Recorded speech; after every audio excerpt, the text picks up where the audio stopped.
Hello everyone, and welcome to another amazing story. What if Deku was a necromancer? This amazing story was written by Magnus9284. Please support them. Don't forget to like, sub, and leave a comment. Now let's dive in. A sinister result. Mitsuki Bakugo stumbled out of the office building she'd been trapped in for hours now, her legs wobbly and knees weak. Any casual observer would have agreed that the woman looked ill. If she'd been asked, the Ashen mother would have agreed and said she felt as if her stomach was about to expel its contents. Gods above, please help me. Mitsuki mumbled as she slid down, taking a seat right on the stairs out front of her previous prison. The distraught look that twisted her face, caused by what she'd just experienced, was heart-wrenching to see. The meeting with the lawyers had started off on unsteady and hazardous footing. It was obvious to anyone that looked at him that Katsuki was unrepentant, but the blonde had still asked for forgiveness as his mother had instructed him to. He'd even behaved somewhat civilly. Their, or rather Mitsuki's, plan had been simple and full of holes. It had relied largely on the lawyers being neither too bright nor out for blood. It had become depressingly apparent as the day wore on that neither condition was going to fall in the Bakugo family's favor. Katsuki had followed orders, had bowed and admitted that he'd been blinded by his bloodlust after being thoroughly defeated by Izuku. The blonde had apologized and sworn an oath to never allow such a thing to happen again. He'd added that he hadn't meant to harm his other two classmates. Only the one he knew could shrug off such an attack without too much trouble. Mitsuki had believed that if they'd pushed that her son's actions had clearly been meant to be non-lethal in nature, any sentence would be reduced in severity. After that had come questions. The Azui lawyer, Kamishiro, had opened with asking Katsuki why he'd blatantly ignored the signal that ended the exercise. Knowing that this would come up, Mitsuki had already instructed her son on how to reply. Even so, none of the three sitting in judgment seemed convinced when it was related to them that Izuku's punches had been so strong they'd muddled the explosive blonde's perceptions. Yue Sakamoto hadn't even tried to hide his disgust when the idea of mistaking the buzzing alert for a time warning was thrown in. The Ashen mother had watched with increasing worry as the lawyers had deliberated right in front of them. There had been no attempts to hide the three's distrust regarding her son. Concerning words such as animal and psychopath had been uttered. Even delusional had been heard more than once. Mitsuki was forced to grip Katsuki's arm as hard as she could in order to keep him quiet. Then the Ito lawyer, Hang, had spoken just slightly louder. An idiot that's unable or unwilling to shoulder the responsibility for his actions is worse than the lowest of commoners. The haughty words had been too much for his already eviscerated pride, and Katsuki had growled deep in his throat. Mitsuki had tightened her grip on him as harshly as possible, her deadliest glare directed his way, but it was too little, too late. Kamishiro had caught her son's reaction. The violet-haired woman had thrown the Bakugos a malevolent smirk before everything went downhill. "Calm and easy now, boy," said a large, robust man garbed in white clothes as he guided a trembling Katsuki down the stairs. The two's destination was the white, armored vehicle parked one spot over from where the Ashen mother had collapsed. "Do as you're told, and there won't be any need for chains, you hear." Mitsuki looked at her son as he and his handler passed by her. Her Katsuki was about to be transported to a mental institution where he'd be bombarded with tests designed to decide if it was, or ever would be, safe to release him back into society. For the first time, his normally scowling crimson eyes were wide with fear and pleading for help. Her own, however, were full of despair. It was near the end of the meeting that Kamishiro had sprung her trap, coming up with a brilliant idea. Since they only had Katsuki's word as assurance, why not professionally check his mental stability by secluding him away for a month at a special institute? In theory, this would allow a larger window of opportunity for Mitsuki to build her own case to present to a court in case of a trial. A possibility all three lawyers had made plain was still on the table. Meanwhile, the concerned parties would be given the chance to discover for themselves if her son was still made of the stuff of heroes. Mitsuki knew differently, though. If left to his own devices, Katsuki would no doubt turn violent, physically or verbally. He'd either say something delusional or, worse yet, attempt to foist blame for everything on someone else. His own words would tie the noose around his neck better than any witness. This was why Mitsuki realized the Azui were so feared. It wasn't for their raw power, their familial quirk, who was afraid of frogs. It was their villainous cunning and the inescapable influence it had built for them that made them titans of society. Refusing had been impossible, and stalling would have only made things worse. There'd been no other option than to acquiesce and allow her son be thrown into the lion's den. Please, just one more time, Mitsuki murmured as she shakily reached for her phone. Her only lifeline now, her only hope, was Inko. Please, Kochan, please. Unforeseen simulation joint, staff-only room. When Nizu had arrived at the premises of the facility of his academy that was under attack, he'd found that it was all over. The assault had been stopped. However, the sight of numerous ambulances being loaded with students and armored trucks chock full of villains had sent him reeling. It had taken him a full minute to recover, but then he'd ordered all able-bodied first-year teachers to convene in their current enclosed room. How are our students holding up? Nizu threw out his first and most important, to him, question. The quirked animal looked around the room, growing more worried than he'd been as each of his teachers looked away when he locked eyes with them, seemingly too hesitant to answer. Whatever the news was, it was clear he wasn't going to like the answer. Physically speaking, only a bare minimum ended up acquiring injuries that required medical attention. Aizawa started to report as soon as his turn came up. The gruff man showed no uncertainty or unwillingness to speak. As for psychological trauma, we're looking at some difficult situations. Nizu grimaced as he read through the report in his paw hands. While around half of the students had been able to fend off their attackers with a commendable level of skill, it quickly became apparent to anyone with eyes that no one on either side had escaped completely unscathed. The stronger students, more concerned with protecting their classmates and themselves, had been much less mindful of dealing lasting damage to their opponents than anyone could have expected. Even though the self-defense clause irrefutably applied to this situation, the school would no doubt soon have those vultures known as journalists and reporters baying for blood. The lack of restraint shown in some of the wounds reported by the arrested villains was going to be low-hanging fruit for the media to pick at. But of those with physical injuries, Aizawa continued, still commanding the attention of the others present. We have a few that were classified as having needed immediate intensive care. You mean Ida, Midoriya, and Yaoyorozu? Midnight asked for clarification. The R-rated heroine knew the kind of trouble each of those teens could indirectly cause, each in their own way. What are their prognoses? Will they recover soon? Those in attendance already knew the answer to that question in the case of Tenya Ida. After racing to meet with all might on his way to the main campus, the studious teen had kept accelerating to reach the rest of the staff even as his engines had overheated. The bespectacled student had arrived to a shocked audience screaming at the top of his lungs, his message forcefully clear through obvious pain and panic. When the staff had gone to retake the USJ, taking the Ida with them, Tenya had been visibly shaken upon seeing the state many of his classmates were in. Then he'd succumbed to his wounds and slipped into unconsciousness. Of course, as was now the tradition, the cavalry had arrived too late to be of much use. Snipe had, thanks in part to his quirk, been quick to take out the mobility of all villains that had been in the open, ensuring those already downed could neither escape nor resist. Unfortunately, he'd only had time to shoot a handful of holes into the arms of what had appeared to be the leader of the assault before he'd managed to get away.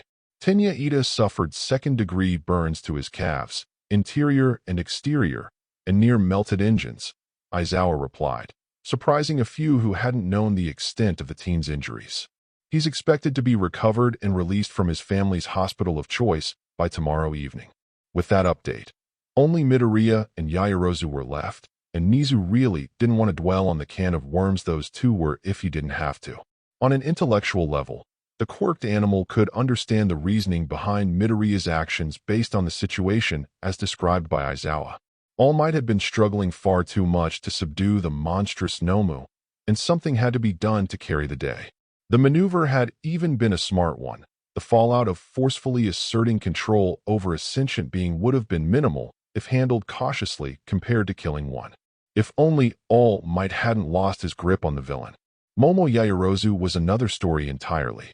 The young lady had been hurt as a result of a quirk that by all rights shouldn't have been viable in the first place. Poor Midoriya was now going to have to deal with the QRA breathing down his neck. When it came to light, he was controlling zombies that were fully capable of utilizing their quirks. If that weren't bad enough, the mature teen, if not her parents, would most likely seek retribution of some sort for the mishap. Although, all things considered, the Yaoyorozu family should probably be more grateful than anything. Their heiress had survived the assault with her honor and virtue intact, which was saying something considering it turned out that the group of villains that had populated the disaster zone she'd been sent to had been comprised of mostly convicted or suspected rapists. Momo Yaoyorozu, on the other hand, appears to need only a couple days of recovery. Aizawa pushed on, sighing as he clarified. Recovery Girl says the machinations of the inner ear, as delicate as they are, will always take more time than anticipated to heal. There were nods of agreement at this. More than one at the table had accidentally been caught in one of present Mick's sonic scream attacks and remembered the annoyingly long time it took to recuperate. Midoriya will require significantly more time than any of the others. Aizawa finished, offering no further information. Nizu failed to contain his flinch. Izuku Midoriya, while an unbelievably powerful healer of last resort, had been earmarked for longer than his attendance at UA, as one who was weaker in regards to the actual combat side of things. Despite that fact, the green-haired teen had proven himself more than adequate during the assault. He'd shown skill at every range and level of conflict, provided combat support, and even downed himself quite a number of dangerous criminals. But then, there was the caveat. It was always so easy to forget that regenerators like Midoriya weren't actually immortal, much less unbreakable, until something like what happened to the hero in training proved it once again. Inko Midoriya had been exceedingly difficult to deal with over the course of the previous incident her son had been involved in, so Nizu had no reason to believe now would be any different. Her reaction might even reach hysterical at this point. The quirked animal wondered if the homely woman would team up with one of the more influential parents this time. What about 13? Present Mike suddenly asked, then looked at his longtime friend with evident worry. What about you? The congregated pro-heroes plus principal turned to Aizawa expectantly. The underground hero only narrowed his eyes, knowing full well what was on the minds of those watching him. While 13's injuries are incredibly severe, there's no evidence of any that could be considered life-threatening. But Recovery Girl did suggest a long vacation, Aizawa said, allowing a minute of silence before giving in and sharing the information his coworkers wanted to hear. As for myself, I recognize that I'm currently under the control effects of Izuku's blood. There doesn't seem to be many adverse side effects so far, and all of the potentially mortal injuries I'd accrued have mostly healed. More than one pair of ears noted the slip in the underground hero's speech. Never before had the man ever referred to one of his students by their given name. It was proof enough as to one of the effects of the regenerator's quirk. The gruff teacher frowned at the inquisitive stares he was receiving from his fellow teachers. In the end, however, he decided not to allow his newfound appreciation for his green-haired cinnamon roll of a student to color his response. Had he just referred to Izuku as a delicious pastry? Great. Now he was hungry as well as tired. Maybe that new pharmacy down the street sold cinnamon-coated melatonin tablets? I'm aware that my objectivity concerning my students is currently compromised. Therefore, I will defer to Nizu's decision in regards to the following actions that will be taken, Aizawa stated, showing that even if his bias had been clouded, his capacity for logical thinking was working fine. It didn't ease the minds of his coworkers much, however. I still wish to finish my report, though, so at the very least you have a clearer image moving forward. Nizu was willing to take the good with the bad when it came to his underground hero teacher. Aizawa's survival was a priceless blessing, even if for the foreseeable future he was compromised by the quirk of one of his favorite students. It was too bad that those in power would be apt to take even the most inconspicuous of words from the green-haired teen as an abuse of power.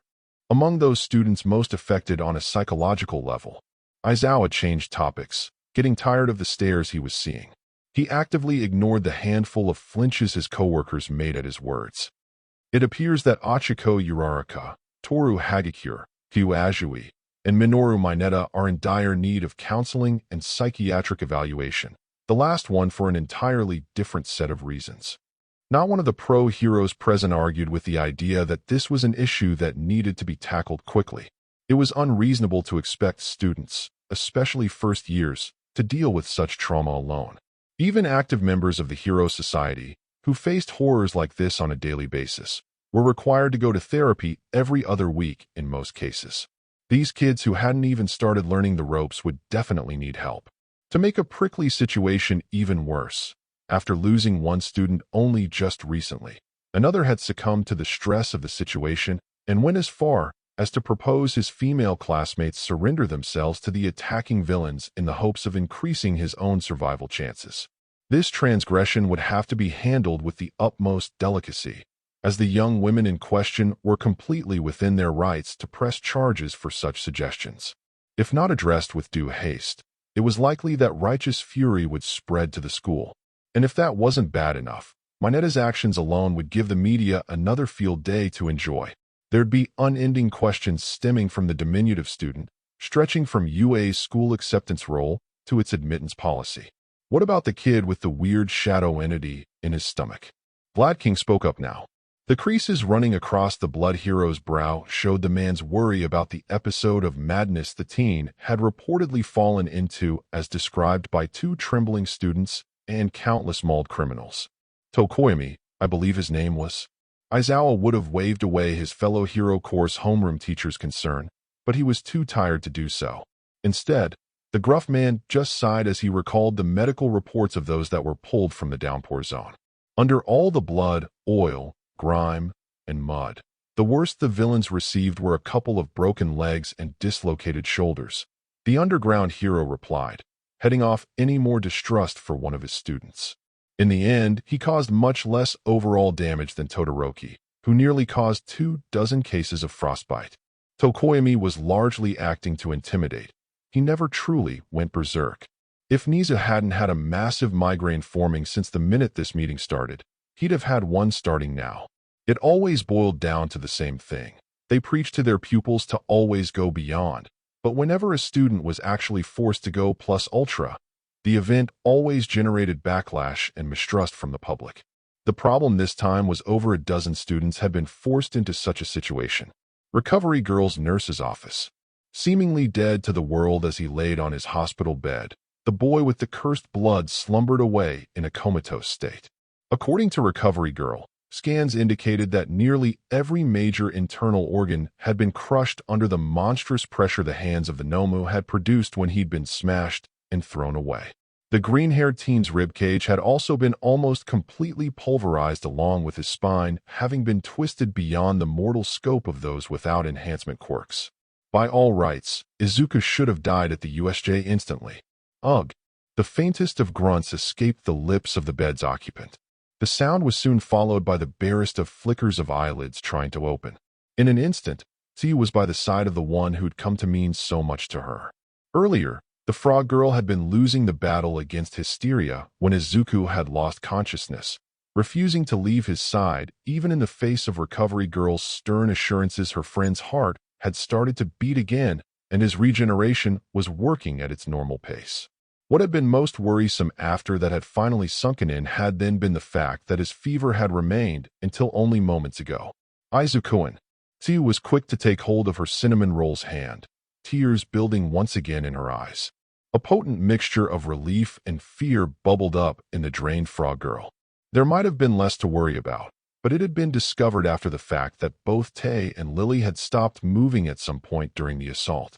The two zombie girls had been carried to the nurse's office like corpses since no one could get them to wake up.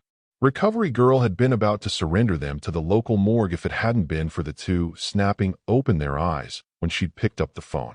The frantic searching of dull red eyes had clearly been a sign that the two had been looking for their master, so the elderly heroine had left them alone.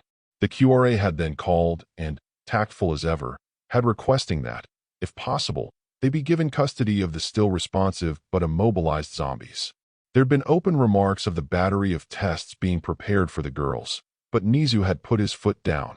The principal had made it unequivocally clear that both Tay and Lily were to remain under the watchful eye of his academy until the quirk user who'd created them gave explicit permission concerning their fates.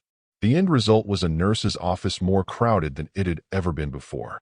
Tay and Lily together occupied the bed next to Izuku, appearing much like lifeless puppets, and across from the green-haired teen's other side rested Momo.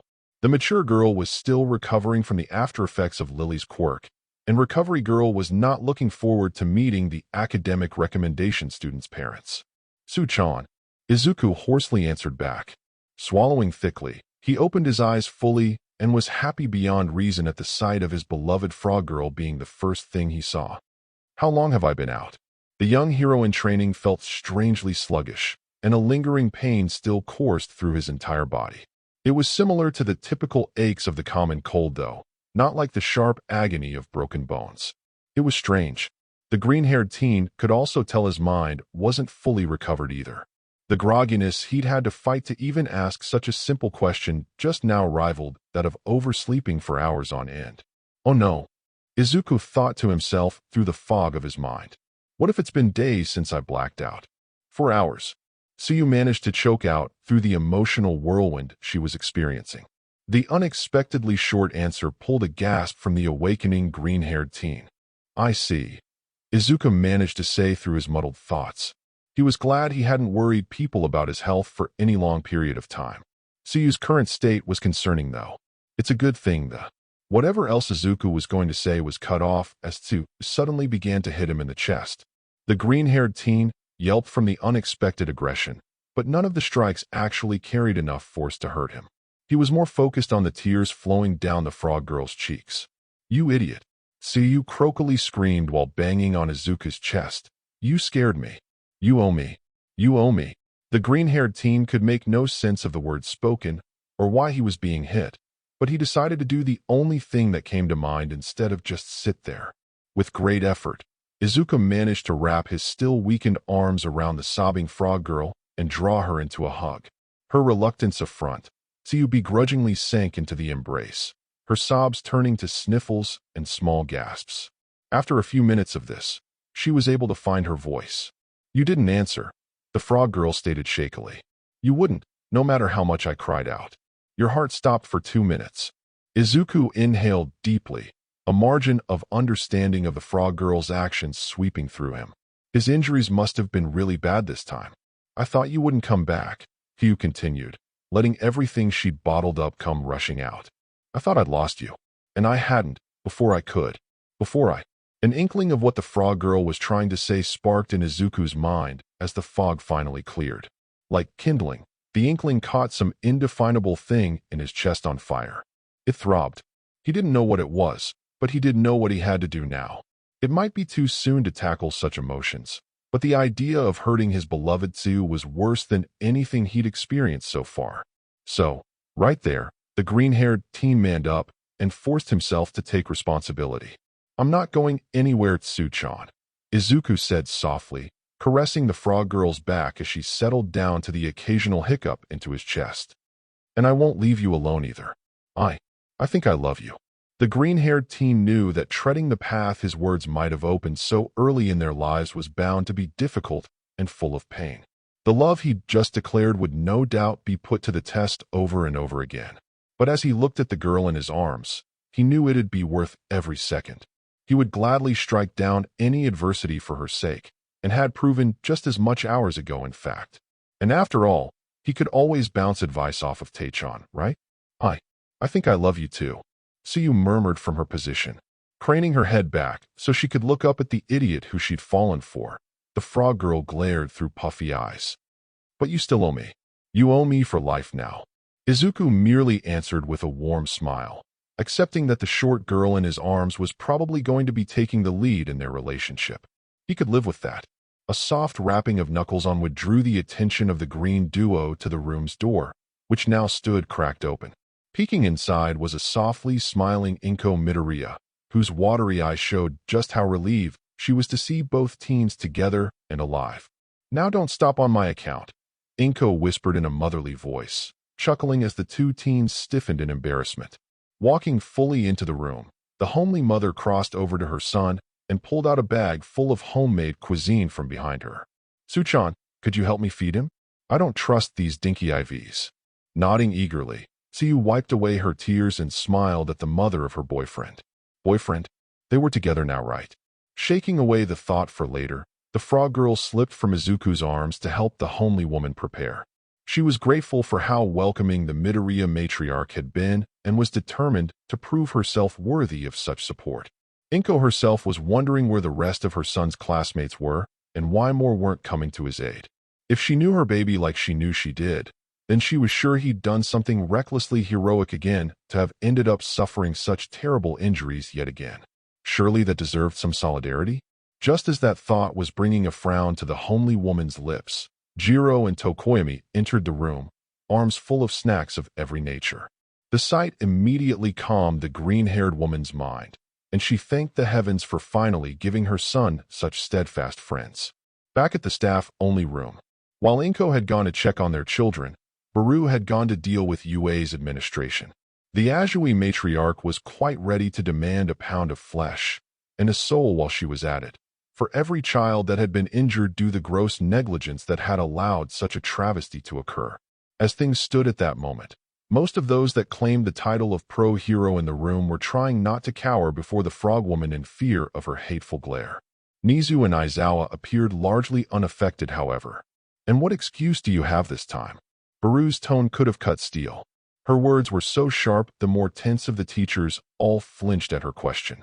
The frog woman suddenly wished All Might had still been there, so she could watch him squirm as well. Alas, the symbol of peace had excused himself, citing his injury needed tending to. None whatsoever, Nizu replied, his own voice stern and serious, though no less pained for it. We simply weren't prepared to face such a coordinated strike. And to our deepest shame, our students were the ones to pay the price. The glower that Baru was giving only intensified at this response. Those caught in within its sights, not named Nizu or Aizawa, wished they were anywhere but in that room trapped with the Azui matriarch. Unfortunately, they all knew that not dealing with the frog woman now would only make things worse later. Case in point, her firm represented the Yaoyorozu family. I'm afraid that these years of relative peace have ravaged the strength of our security measures. Nizu continued undeterred, regaining the attention of the angry frog woman. The budget for such was shifted over time toward different areas that appeared to need the funds more. And might I point out, these reallocations were all suggested by the school's economic advisor. Baru felt her eye twitch at this. Of course, the quirked animal would bring up that one specific detail. Her firm had suggested the woman in question to UA to begin with. At least the wrathful mother knew whose head was going to roll first before the day was up. We can play the blame game as much as you want, but that doesn't change what must be done now, Aizawa suddenly stated, standing from his seat to hand the Azui matriarch a manila folder he'd been holding. His coworkers might have wanted to stop the man, but none had the courage to move. And I believe you can help. The frog woman grabbed the folder with more force than strictly necessary, wondering why the gruff man wasn't struck by fear like the other spineless excuses for heroes in the room. All it took was a moment to lock eyes with the underground hero for it all to make sense. You don't deserve that blessing coursing through your veins, Baru hissed coldly, opening the folder without waiting for a response. I know, Aizawa replied woodenly in the face of such a dismissal. He was rewarded with a loud TSK from the now preoccupied frog woman. The information in her hands was a lot for Baru to take in all at once, almost too much. On one hand, what the words in front of her said made her want to call for even more heads to line her chopping block. On the other, she knew her top priorities were keeping the children, specifically Izuku in this case, protected. The faculty members of UA weren't the only ones who knew of the media's distasteful fixation on tragedies. A villain, no matter how monstrous, winding up dead at the hands of a student? The leeches would smear the green-haired teen's name just for the ratings alone, never mind them doing their actual job of reporting the truth. She'd seen it happen before and wouldn't allow it to happen again. Baru knew if she didn't act quickly, Izuku would be framed for lethal misuse of his quirk against another human being, and his fate would be as good as sealed. The public wouldn't care that his quirk didn't actually have any actively offensive capabilities, just that a hero in training had killed someone. The fact that the villain had been holding his own against All Might wouldn't even register with them either. The Azui matriarch would have to make a few calls. Now, and while she did that, she'd have to leave the mental health of Izuku and her daughter to her now beloved friend and fellow mother. Nurse's office, a few minutes later. After watching Izuku demolish every scrap of food put in front of him, Hugh and Inko had excused themselves from the room. Apparently, the homely mother had wanted to speak privately with the frog girl that was now his girlfriend. Girlfriend, that gave the green-haired teen pause. He now had a girlfriend. He supposed they weren't quite official, they hadn't kissed yet after all. That's how it went, right? There was a declaration of intent, and then a kiss to seal the deal. Regardless of their relationship status, their classmates were sure to make a big deal of the news. If he were honest with himself, Izuku was kind of hoping for that sealing the deal part. Something to look forward to. The green-haired teen muttered to himself. At that moment, the last of the fog cleared from his mind, and a grimace pulled at his face as the events of the assault on the USJ finally began to process. Flickering memories appeared before his mind's eye, and now, without the adrenaline coursing through his system, Izuku felt like he could truly analyze the facts. The most ominous and worrisome was the one that was impossible to deny. Accident or not, he'd killed. That alone was grounds for not only expulsion, but prison time as well. Putting aside the realization that his dream had died alongside the villain named Nomu, the green-haired teen considered the next problem. Aizawa. While his homeroom teacher had asked to be healed, the moment his blood had entered the man's system, there'd been no real supervision over his quirk's use. Thinking it over, the whole final scene grew more sinister when seen in that light. In those few seconds before the second counterattack, it had been Aizawa who'd proposed the use of Izuku's blood to hijack the Nomu. Or had it? Did the underground hero truly suggest that particular plan to pacify the enemy? Or had his blood influenced the call with the alternative goal of expanding its influence? Try to get some rest, Yamamoto. Izuku was snapped from his thoughts by the pacifying voice of Jiro, who'd taken a seat on the bed opposite him where the mature girl had been resting. Toko and I will keep an eye on your duties for you, so just take it easy. Izuku felt the familiar sludge-like heaviness of guilt well up inside of him at the sight of the two girls. He would be taking partial responsibility for Momo's condition as well. Lily had told him about her quirk, dissonant song, soon after her raising. He'd theorized that as an undead, the little zombie girl would actually be able to use her ability long enough for it to be useful, but he'd failed to take into consideration important factors. If he'd done his job and taken the proper precautions, then Momo wouldn't have ended up affected alongside the villains. No matter how he looked at it, he'd failed again. The only saving grace this time was that no one he'd cared about had died. Worry not, Midoriya, Tokoyami added, once more putting on his dramatics. Your responsibilities shall not weigh upon your shoulders either. We will bear their burden for you should your quirk stagger in the face of the immensity of your injuries. After puzzling out the Edge Lord's meaning, Izuku couldn't help but feel humbled. A monster like himself, who could easily kill someone if he didn't keep his own quirk under control, had no business having friends of such caliber. The memory of taking a back seat while a darker part of himself drove forward during the crisis was still fresh in his mind, and the green-haired teen still couldn't recognize the personality that took charge and nearly killed one of the villains in cold blood. Thanks, Izuku whispered through the emotion his thoughts were dragging up. And then, before he could help himself, he blurted out words even he couldn't believe he'd ever say. Fumikichi. Kyuka for everything. The named pair flushed at the acknowledgement. With awkward smiles, the two left the room. Izuku made a mental note to ask if he'd gone too far too soon. With nothing else to do for the moment, Izuku watched as Momo ate some of her snacks with a look of guilty pleasure upon her face. The sight surprisingly helped to ease his mind. At the very least, the class president would recover. And as was its nature, the green-haired teen's mind instantly turned from that happy thought to more troubling ones, such as what would he do if his classmates demanded he step down as class vice president? Or worse, what if someone tried to hit on Tsu? She was cute beyond all reason, so it was bound to happen eventually. Izuku-kun snapped from his thoughts once again. Izuku blinked before turning to the office's doorway, where Achiko now stood looking around at the room's occupants. Are you feeling better? The green-haired teen gave the brunette a small nod. From what he could remember while being in the back seat, he should be grateful for the rosy-cheeked girl. She stopped him from becoming an executioner when he had that missed villain dead to rights. Deciding to act on the side of caution, he didn't comment on it though. If he wasn't ready to confront the moment of his murderous thoughts, he doubted his classmate was. "I'm glad," Ochako exclaimed with a smile.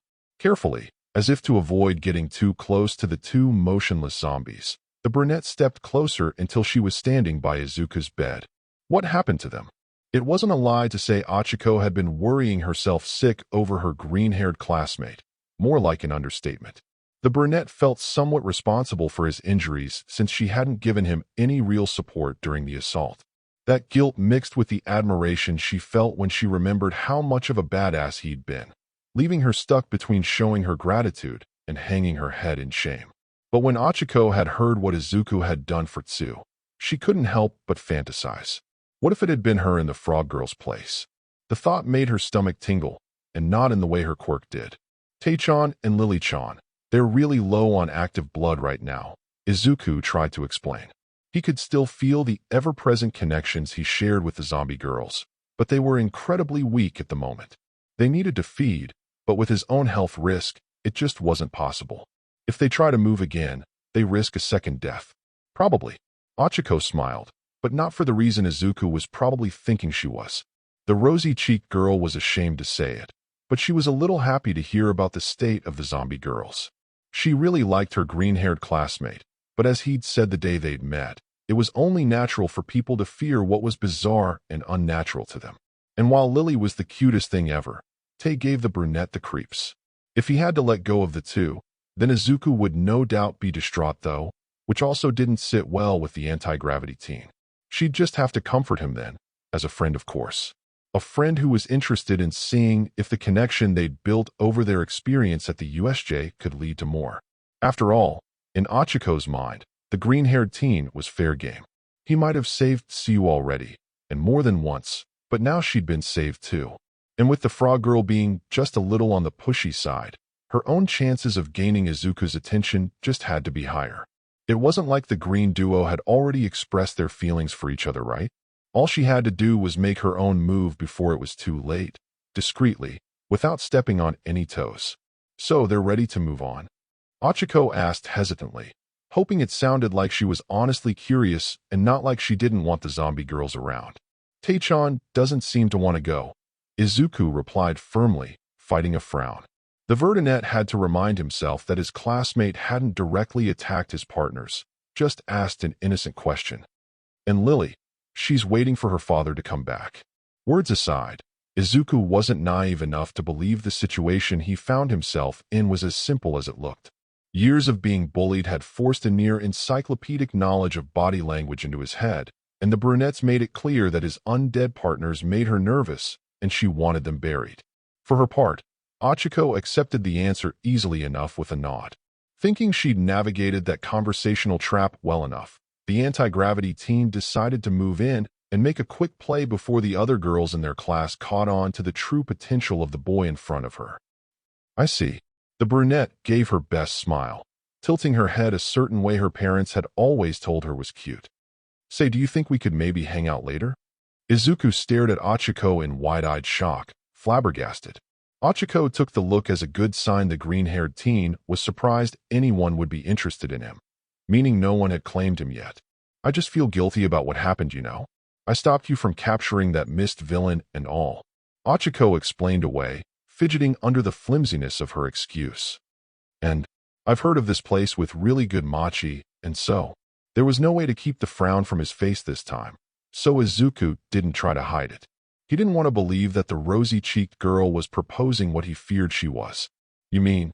Izuku paused, unable to keep his voice from wavering. A sudden sense of dread descended upon him. Like a date? Ochiko's suddenly blushing face could have matched Kirishima's hair in intensity. The brunette felt so happy that her classmate had caught on so quickly. Maybe getting with him wouldn't be as hard as she'd thought. Pushing away her nerves, the anti-gravity teen gave a determined, firm nod. No, Izuku immediately answered, shaking his head. He softened his frown. That can't happen. Disappointment hit Ochako like a freight train, literally rocking her back on her heels. Had she pushed too far or too fast? Huh, the brunette gasped. Why not? Because he's already mine. The unexpected declaration from Tsu coming from directly behind Ochako caused the anti-gravity teen to jump into the air with a rather loud EP. What? Ochiko asked, shocked at the discovery. Already? How? When?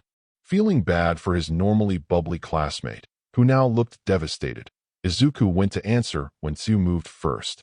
Faster than the green-haired teen could react, the frog girl wrapped her arms around her definitely boyfriend in a hug and pulled his head down to her sizable breasts. With his head buried in a pleasant prison, the hero in training didn't see the poisonous glare his girlfriend directed at Ochiko. The message was clear to her, though. Back. Off. Ochiko knew she'd been beaten, that the cinnamon roll had been taken. The bright future she'd envisioned for herself and her parents, free from their financial woes, turned to dust before her eyes as the green-haired teen's fate was sealed with another. It would have hurt less if the boy in question hadn't returned the hug he was being given, clearly enjoying the attention. I understand. Ochiko managed to choke out, doing her best to deal with the rejection. Oh, who was she kidding? It was too much to take. I'm sorry. With that, the now sniffling brunette darted out of the room, fighting back tears and the sting of defeat. While she knew there was no point in dwelling on what had just happened, it still hurt. She needed to be alone. From her bed, Momo had been calmly observing the whole scene, unsure of what was going on. She'd never gotten around to learning to lip read, so the mature girl felt the need to ask for some clarification. What happened? Momo asked, speaking at a completely acceptable level. Even so, she still couldn't hear anything over the ringing that hadn't left her ears. Is she okay?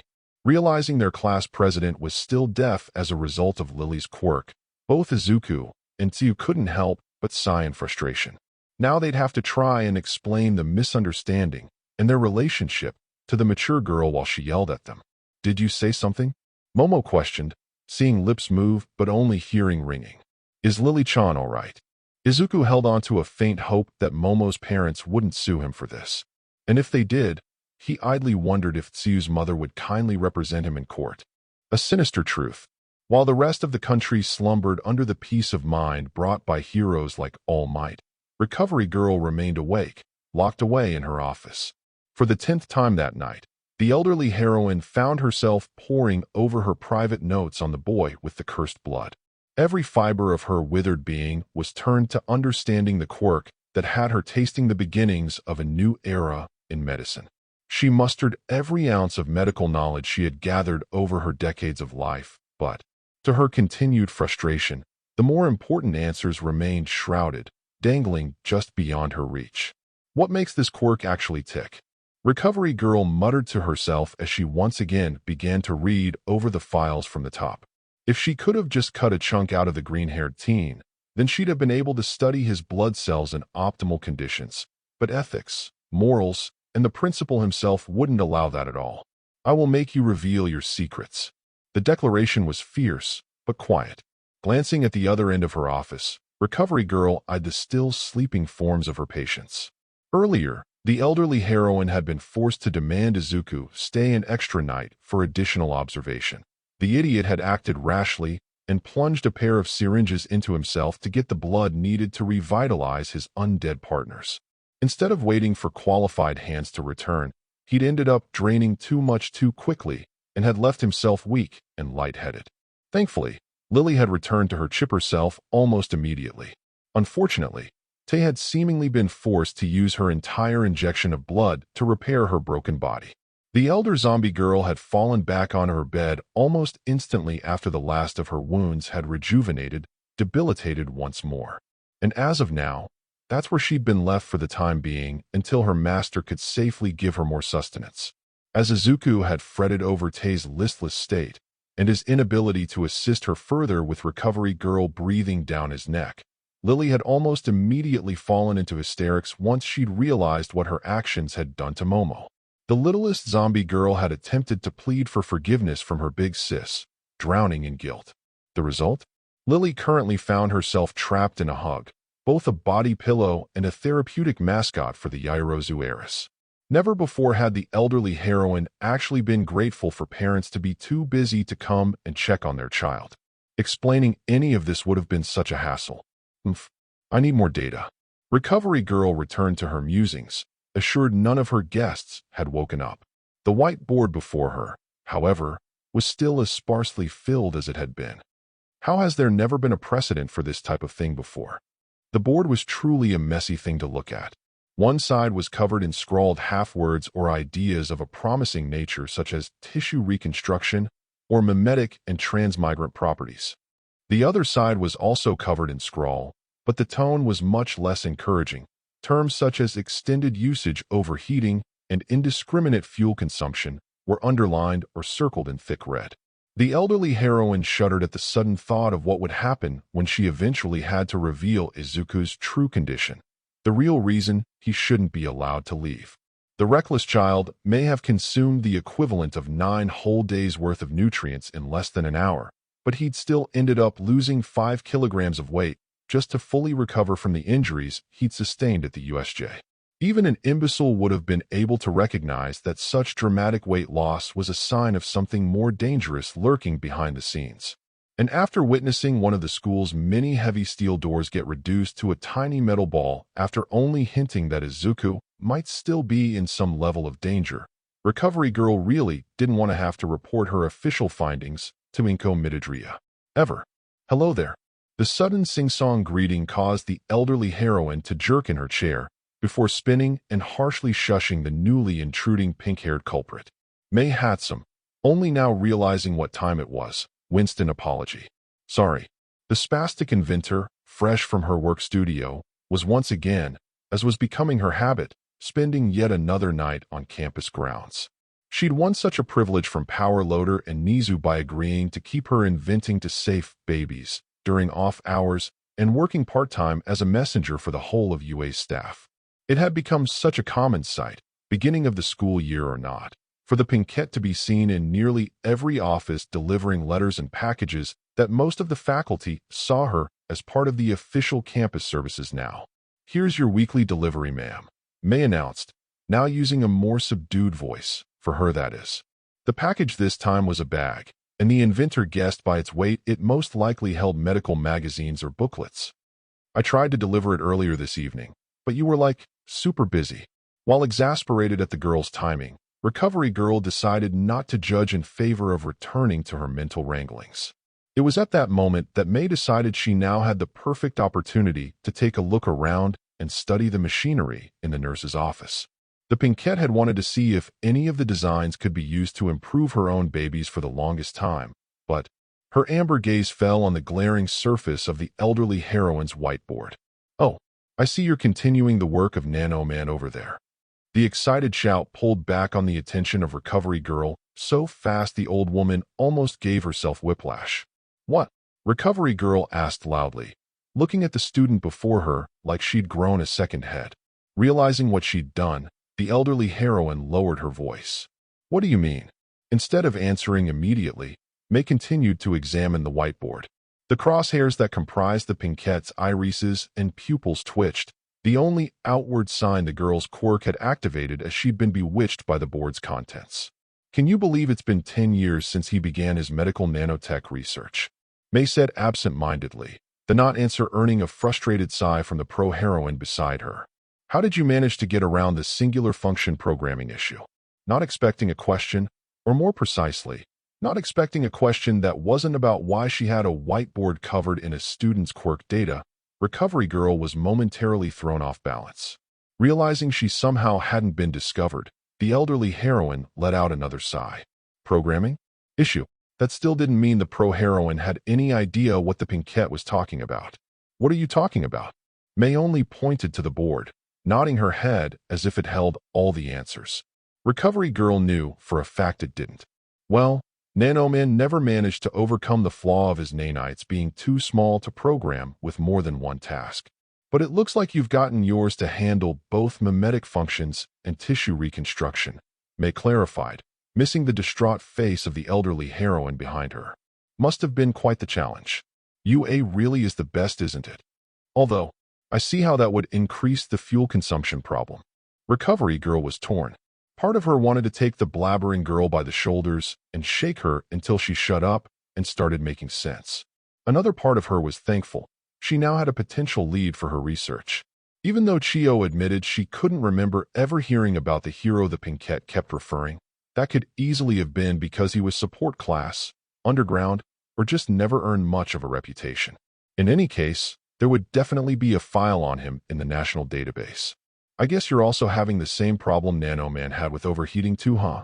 May continued, unperturbed by both the fact that her audience of one wasn't responding to her, and that she probably could have woken the dead with how high her voice had risen. It's too bad you can't just make them carry some coolant. A rather abrupt beeping coming from her waist cut the young inventor off from speaking further. After checking the offending pager, May quickly excused herself with a short flurry of what might have been words before leaving to move on to her next task. Once more the only one awake in her office, Recovery Girl returned her gaze to the whiteboard. After a short while, the elderly heroine decided to get on with it and check on this Nano Man. Maybe she'd just gotten one step closer to her goal after all.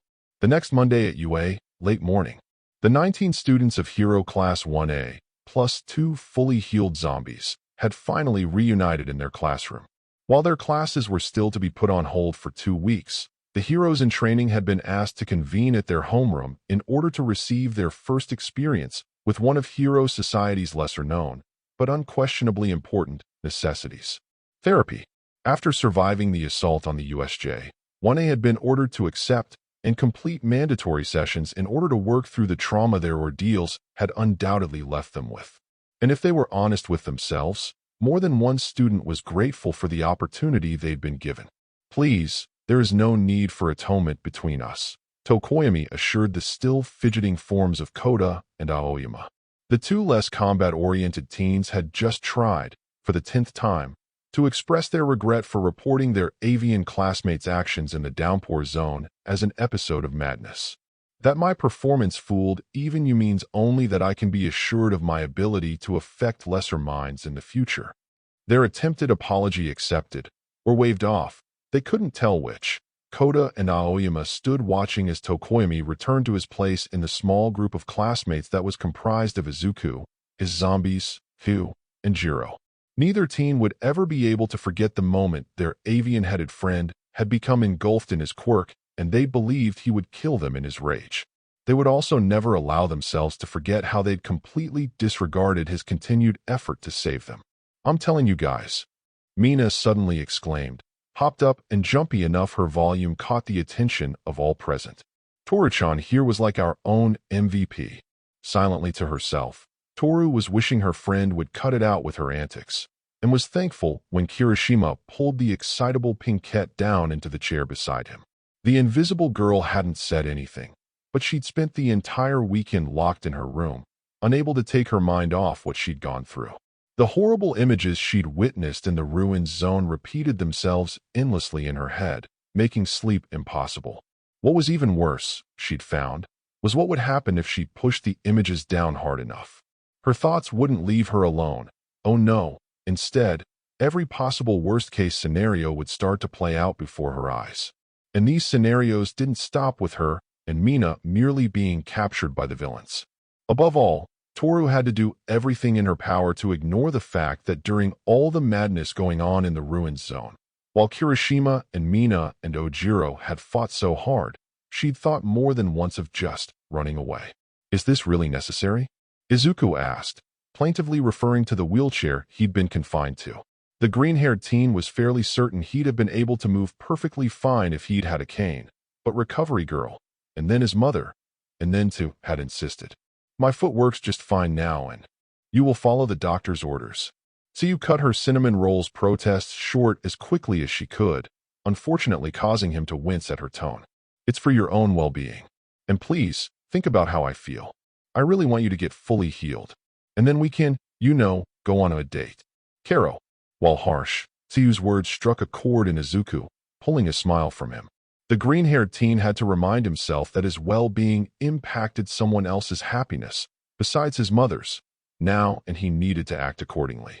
"Okay," Izuku replied, locking eyes with his girlfriend as he acquiesced to her demand. "I'll stay in this thing."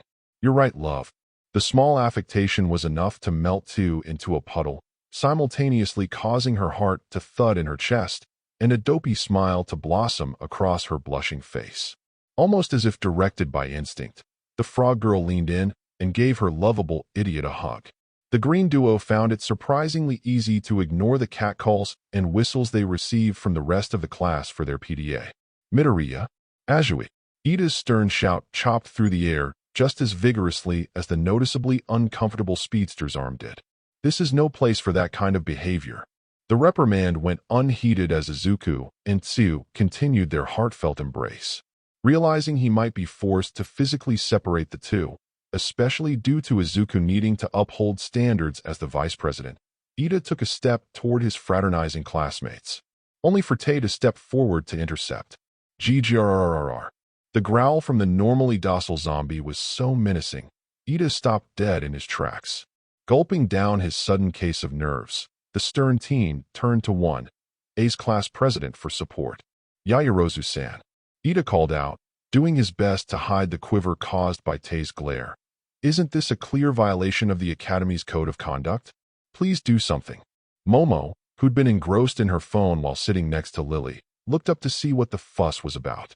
Even with her hearing still slightly impaired, the intelligent young woman quickly understood the gist of her classmates' concern after glancing at the verdant couple still sharing a tender hug. Well, Momo trailed off, failing to hide her slight annoyance at being interrupted during her shopping of a new dress for Lily. The actual wording of UA's code of conduct does not expressly forbid the establishment of romantic relationships so long as no lascivious behavior is openly witnessed or any students involved suffer academically. Ida wanted to be incensed, allowed or not the behavior was unbecoming of an educational environment, but he'd reached an impasse. Instead of arguing the rules, which would have been unthinkable, the stern teen limited himself to strongly gesturing in the direction of the hugging pair. In response, Momo glanced at the two once more before leveling her bespectacled classmate with a deadpan stare. Are you saying you're truly feeling bothered by an innocent hug? Momo tried to keep any semblance of mockery from her tone, but she knew that her habit of covering her mouth with one hand when she was trying to hold in a laugh gave her true feelings away. Following their president's lead, most of 1A turned to Ida with looks of judgment. Momo's words weren't wrong. It wasn't as if the green duo were French kissing, or worse. What was there to fuss about? The speedster belatedly realized once again how foolish he was being for continuously assuming that UA would have the same expectations and regulations as his middle school. Even so, I'm not the only one. Desperate to prove he had some kind of point, Ida pointed his peers toward a distraught Achiko, who looked at the newly formed couple through watery eyes and barely held back sniffling. Fortunately for all involved, whatever attention the distressed brunette would have gathered was lost when the room's door slid open. Aizawa entered his classroom for the first time since the events at the USJ, and many of the students noticed something different about the gruff pro-hero. He seemed livelier than ever before. Everyone, to your seats. The order was met with immediate and absolute obedience. The only case of reluctance came from one frog girl who lingered in the arms of her love for a half-second longer. As I'm sure you've been made aware, there will be no classes today, tomorrow, or for the next few days. Instead, this time will be used for a special type of instruction directly related to the incident you all experienced recently. The statement was met by acceptance and nods all around. Believing their time without schoolwork could be used as a vacation would have been stupid. Two of their number had been severely hurt, and others were still noticeably shaken by what they'd gone through. The students of 1A knew very well they needed help. Taking in the encouraging sight of his students' grave looks of acknowledgement, Aizawa turned and observed his beloved source of headaches and paperwork. His savior, Midoriya, Aizawa called, failing to cover his slip of the tongue as well as he would have liked. Your presence is being requested at the principal's office.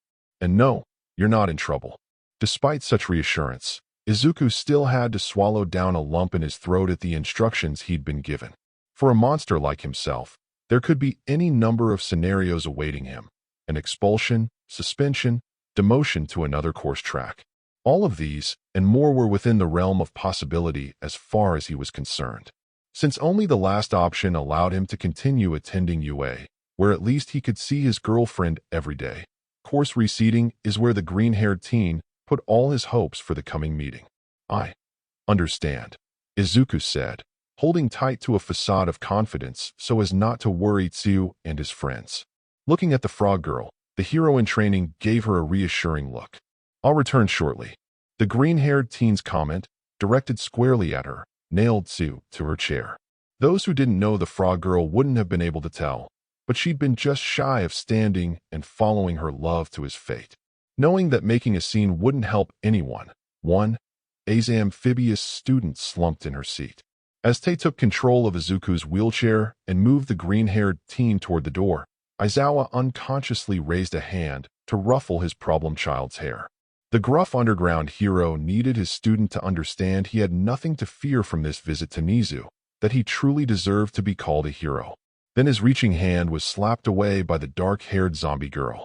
Gralaga, Tay's warning groan, as opposed to being unintelligible, seemed to almost be a concerted effort to mask speech. More than one observer of the confrontation between teacher and undead was surprised. "Tay, I wasn't trying to steal him from you." Aizawa found it was impossible not to respond to the zombie girl's blatant flippancy. Her insinuation was too insulting. By the time the gruff teacher realized the rest of those watching couldn't understand the undead's words, it was too late to take back his own. "Aizuanai is ours," Lily chirped, suddenly joining the fray. The littlest zombie skipped to position herself in front of the wheelchair, causing Izuku to bury his head in his hands in embarrassment. "So we'll be the ones to protect him." Back at her seat, Tsuyu facepalmed at what she and her classmates were witnessing. Why had she ever considered her cinnamon roll defenseless when he had two zombies, and now an underground hero, ready and willing to keep him safe? Unfortunately, around the frog girl, the rest of 1A seemed ready to begin a whole new round of gossip regarding the green-haired teen. To tackle such an issue before it became one, Aizawa addressed his students as soon as the door had closed behind Izuku and the two zombies. "Before anyone thinks about spreading rumors concerning mind control or quirk misuse," the pro-hero started, fixing the remaining members of 1A with a rather intense glare. "You should know I suffered a potentially fatal wound during the USJ assault, and it was under my direct order that your classmate used his quirk to heal me." Most of his students gasped at such a revelation, although Aizawa noticed a few glaring exceptions. Azui had obviously been aware of this fact, so her lack of outward reaction was to be expected. The looks of comprehension and understanding from Jiro, Airozu, and Tokoyami were appreciated. The three clearly trusted his decision was the best course of action at the time. It was Ojiro's pinched glare that gave Aizawa pause and set alarm bells ringing in his mind. "Obviously, I won't be able to function with my normal impartiality for a time," Aizawa continued, quietly hoping his acknowledgement of the situation would give pause to any other negative reactions. "That being said, during this time that you have neither classes nor a teacher, I will still be leaving an assignment for you to complete." There was more than one groan at this news, but another stern glare from the underground hero settled those students right down. In fact, that there were so many determined expressions looking back at him instead of disgruntled actually surprised the gruff teacher. It was almost as if many of 1A actually desired something to focus on during their 2-week hiatus. "The first day we are back on schedule, each of you will be expected to turn in an essay centering on your own actions during the USJ incident," Aizawa revealed. "Start with the choices you made, their consequences good and bad, and what you perceive you need to improve in yourselves in order to prevent the adverse ones from occurring in the future." Tsuyu sank down at her desk, not because she felt that the task was a massive waste of time or unduly forcing her and her classmates to revisit their trauma, but because she and Izuku had already completed it. To be fair, her boyfriend had actually compiled an extensive document cataloging every possible detail imaginable that he could remember. Already it was quite a temptation to copy it to get herself some extra points. "Now, to the reason you're all here today," Aizawa said, finally calling attention to the elephant in the room that was weighing down so heavily on those present. "Starting today, you'll all begin attending specially designed occupational therapy. It'll go for the rest of the week, and it's on the same level as what pro-heroes receive." There were no cheers, no outcries, no blusterings of toughness or fortitude. Instead, solemn nods and grateful expressions were what greeted Aizawa's announcement. And if some members of 1A were internally skeptical, then they put that aside for now. No one could argue the fact that their class as a whole needed help dealing with what had happened. For today only, Your sessions will be held in the groups that you were separated into at that time of the assault. This is in the hope that you can find support in those you fought beside and bonded with, Aizawa explained. The news earned the rare smile here and there, those who felt unable to express themselves alone feeling relieved. Starting tomorrow, individual sessions will begin and continue for the rest of the week. The entirety of the following week has been given to you as free time to heal in any healthy way you see fit. As Aizawa continued into the finer points of their sessions and how they'd work, Tiu began to feel the stirrings of guilt. She really didn't want to spend her therapy time with Kaminari. Instead, she'd have preferred nursing her boyfriend back to full health, mentally as well as physically. Nisa's office. The first thing Izuku noticed upon being wheeled into the principal's office was not that All Might and Detective Tsukachi were also unexpectedly present, but that all three adults were directing kind smiles his way. The green-haired teen tried to speak, to unload the burden that was eating him up inside, but a raised handpaw from Nizu silenced him. The very first thing you need to know, Midoriya-kun, is that you are not a murderer. The emphasized assertion struck Izuku deep, lifting a weight that had been crushing his soul. If he hadn't been in the presence of three adults of significant importance, he thought he might have just floated away. Beside the green-haired teen, Tay and Lily stood silently, observing their master's emotional roller coaster and staying ready to offer their help if needed. Here, Tsukachi said, handing the still reeling Izuku a manila folder. You'll want to read this as well. Please remember that while we all agreed it would be cruel to withhold this information from you, it is still confidential. Nizu picked up with an amicable tone, beaming at the teary smile of relief that had grown on Midoriya's face as he opened the folder. The beastly villain you defeated was in actuality a victim of a horrendous experiment. He'd had so many quirks smashed together inside of him that his body could hardly tolerate it. As the words of the quirked animal flowed over him, Izuku continued to read the documents he held in his hands. He took extra notice of the numerous mentions of a lack of humanity presented in the villain, who in each progressive photograph looked more and more like a bioweapon than a person. And that says nothing in regards to his mind. Nizu continued, noticing how the green-haired teen was breathing easier now. The damage he received from you only paralyzed him, but he was nearly brain-dead long before he stepped foot into the USJ. Izuku sighed in relief, already in a much better mood, as morbid as that thought was. He hadn't killed or maimed someone, only crippled an unfortunate monster born of some scientist's madness. As of now, the being known as Nomu is being held in a special block of Tartarus. Nizu finished up. There, he'll be studied in the hopes he or his physiology might contain some clue as to who perpetrated such crimes against him. Having read all the information that was pertinent to him, Izuku handed the manila folder back to Tsukachi.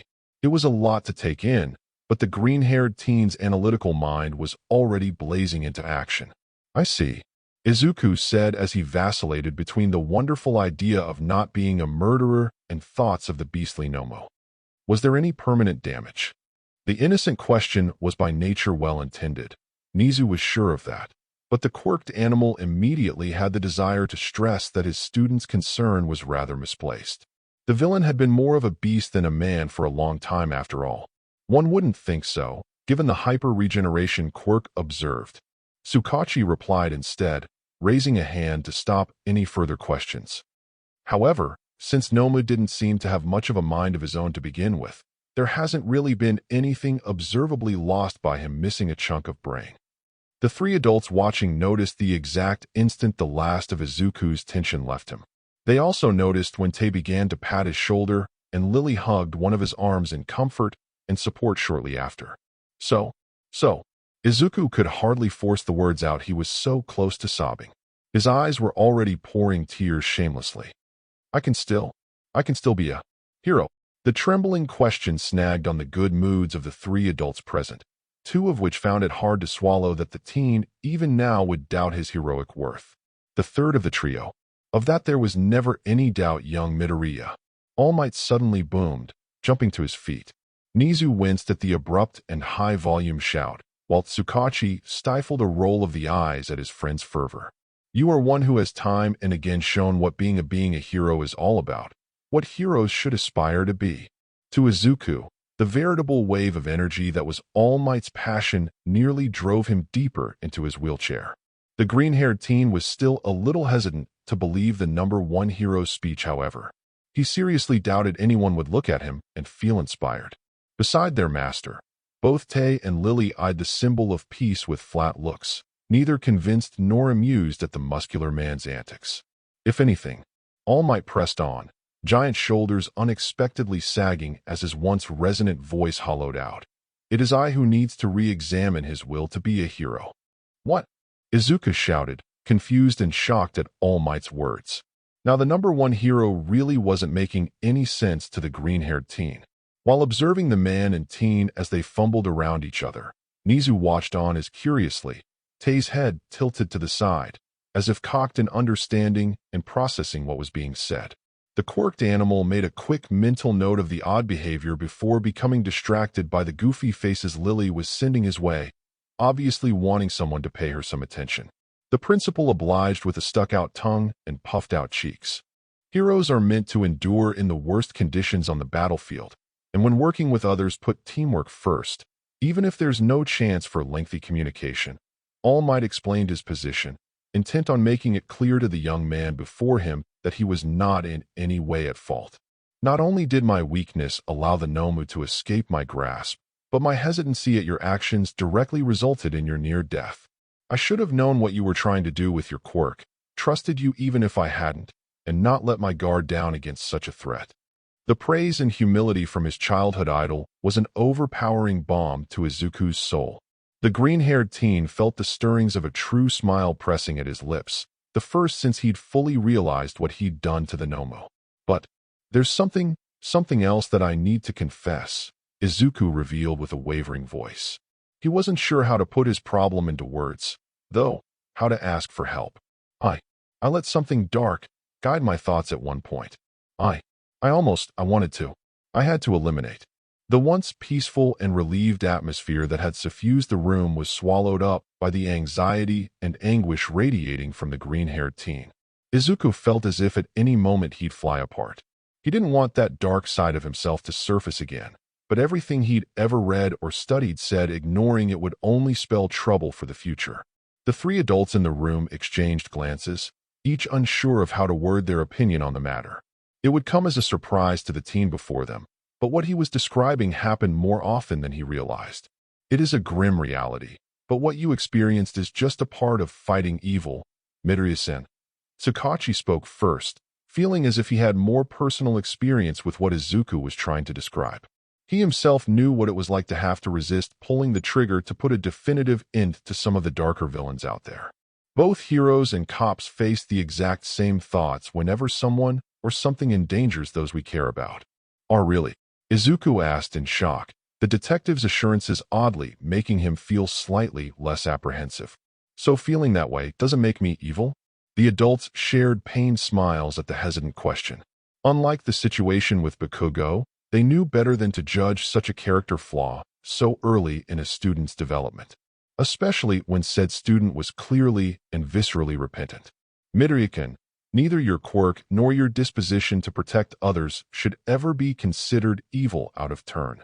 Nizu took the chance to speak his mind now. The quirked animal knew, after extensive research into the green-haired teen's background, just how much self-hatred the kid held. It is the nature of the intent behind our actions that determines the alignment of our persona. Even today, soldiers still exist. They kill, but by and large they are not evil at heart. For the second time since entering the principal's office, Izuku was sent reeling. He could almost feel his mind attempting to expand its conceptualization of morality, on what needed to be done and what had to be done. Perhaps a change of perspective would do young Midoriya some good. All Might's sudden suggestion pulled the green-haired teen right out of his musings. Seeing that the symbol of peace had graciously redirected the conversation to the other reason the four of them, plus zombies, had gathered, Nizu once more took the reins. I couldn't have said it better myself. Midoriya-kun, we also called you here for another purpose, the quirked animal said, glad to see he'd easily been able to catch the full attention of his student. The detective here would like to offer you an invitation. You and your partners both, I mean. Sakachi, if you please. Of course, the detective agreed, smiling congenially at the green-haired teen. Izuku Midoriya, after your mandatory week of counseling, and for the remainder of your allotted free time before 1A's classes resume, I would like to personally invite you to intern at my department. If Izuku was forced to take any more shocks that day, he was sure even with his quirk, his heart would give out. Equal measures of elation and fear shot through his veins as he processed what the detective was offering. On one hand, being recognized, by the police no less, felt great. On the other, the whole idea felt too much like a nudge to abandon UA, so the academy could avoid further problems for him to feel comfortable. Seeing that the green-haired teen was at a loss for words, and that his face was rapidly changing between a rosy blush and a sickly pallor, Sakachi could only guess at what his potential intern was thinking. Fortunately, he was good at such guessing. It would be purely extracurricular, of course, the detective continued, carefully modulating his voice to make it clear this was an offer earned, not being forced. And you'd be under my direct supervision. Think of it as an opportunity to train your quirk in new ways and uses while also doing some good for society. Nizu nodded to Sakachi's words, more than willing to pull a few more of his students' strings if it were for the teen's own benefit. And there was no doubt in the quirked animal's highly intelligent mind that Izuku would thrive under the detective's tutelage. And don't forget, Midoriya-kun, understanding the job of the authorities as a pro-hero is one thing, Nizu added, before hamming up looking contrite. But this academy can only teach so much about the actual inner workings of a CSI department. Seeing as how you seem to prefer the intellectual approach over the physical, I would highly suggest you consider taking this chance to learn the ins and outs of criminology and forensics from the pros. The combined efforts of the detective and principal were too much for Izuku's trepidation, and the green-haired teen's concern about being pushed out of UA dissolved into a significant, grateful smile. The hero in training finally accepted that he was truly being offered something great. I understand, Izuku replied, mind already turning to thoughts of what tools the internship would add to his approach to heroism. I accept the offer, thank you. Tae and Lily nodded along with the words of their master. The idea that their beloved Izuku was taking another step in having a less direct approach to things sitting well with them. The green-haired teen himself was cognizant of the fact that this opportunity was a good way to keep his promise to his girlfriend. Izuku knew the frog girl would probably kick his ass if he ever allowed himself so close to death's door again, so this was a good step away from that. Then it's settled. Nizu's cheerful exclamation seemed to wash away all of the dark thoughts and worries that had been suffocating the room. All present were glad that Izuku would remain a student whose only stigma was the use of undead as partners. Now then, you may return to the therapy session being held for your USJ group. Since that particular group also involved Azui-san, I've asked if it could be suspended until you returned so that you might support each other. The principal's statement, accompanied by a not at all subtle wink, caused Izuku to blush so furiously he could have rivaled a tomato. Of course there'd been cameras in the nurse's office. Of course their declaration of love had been recorded. And of course, it wasn't like they wanted their relationship to be kept a secret anyway. Speaking of which, All Might cut in, once more belting out his words at the top of his lungs. The symbol of peace leapt in front of the green-haired teen before Tae could wheel him out the door, taking out of his pocket what appeared to be tickets of some sort. Here, take these. It's the least I can offer as a means of apology for how my failures affected you. All Might extended his gift out to Izuku, so the teen could take them, but Lily beat her master to the punch, snatching the small squares of printed card stock with her tiny hands. Nizu wasn't the only one who noticed the zealous look of protection in the littlest zombie's eyes. It was as if the Bluenet had to be absolutely sure that the very symbol of peace himself had no chance of posing a threat to her master. Those are VIP passes to a local theme park.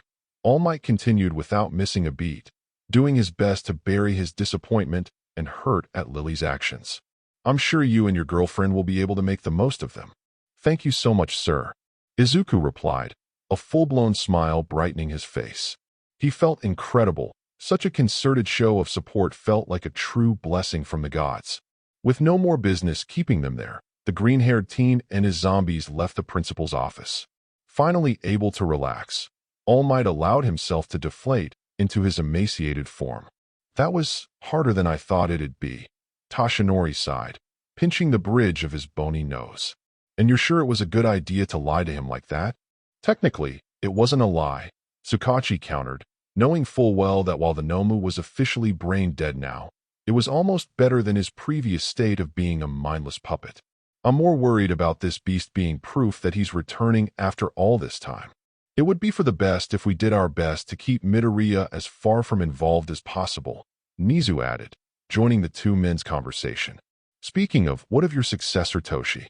Toshinori sighed again, thoughts of the weight he was being forced to place on the young blonde's shoulders still tormenting him. It was just, "He's not ready." The three simple words stilled the room, their despondent truth throwing a chill on the celebratory mood straightening out Midoriya's situation had left. "But," Toshinori grit out, feeling cornered now that his nemesis had shown his hand, "but there's no more time. The boy will inherit my quirk and my burden today." A hero of heroes, an academy principal, and a detective, united in purpose, all nodded as one at the gravity of the words spoken. They'd hoped for a better scenario, one where young Togata wouldn't inherit such a burden until after his graduation. But this was the reality of their situation. War was coming.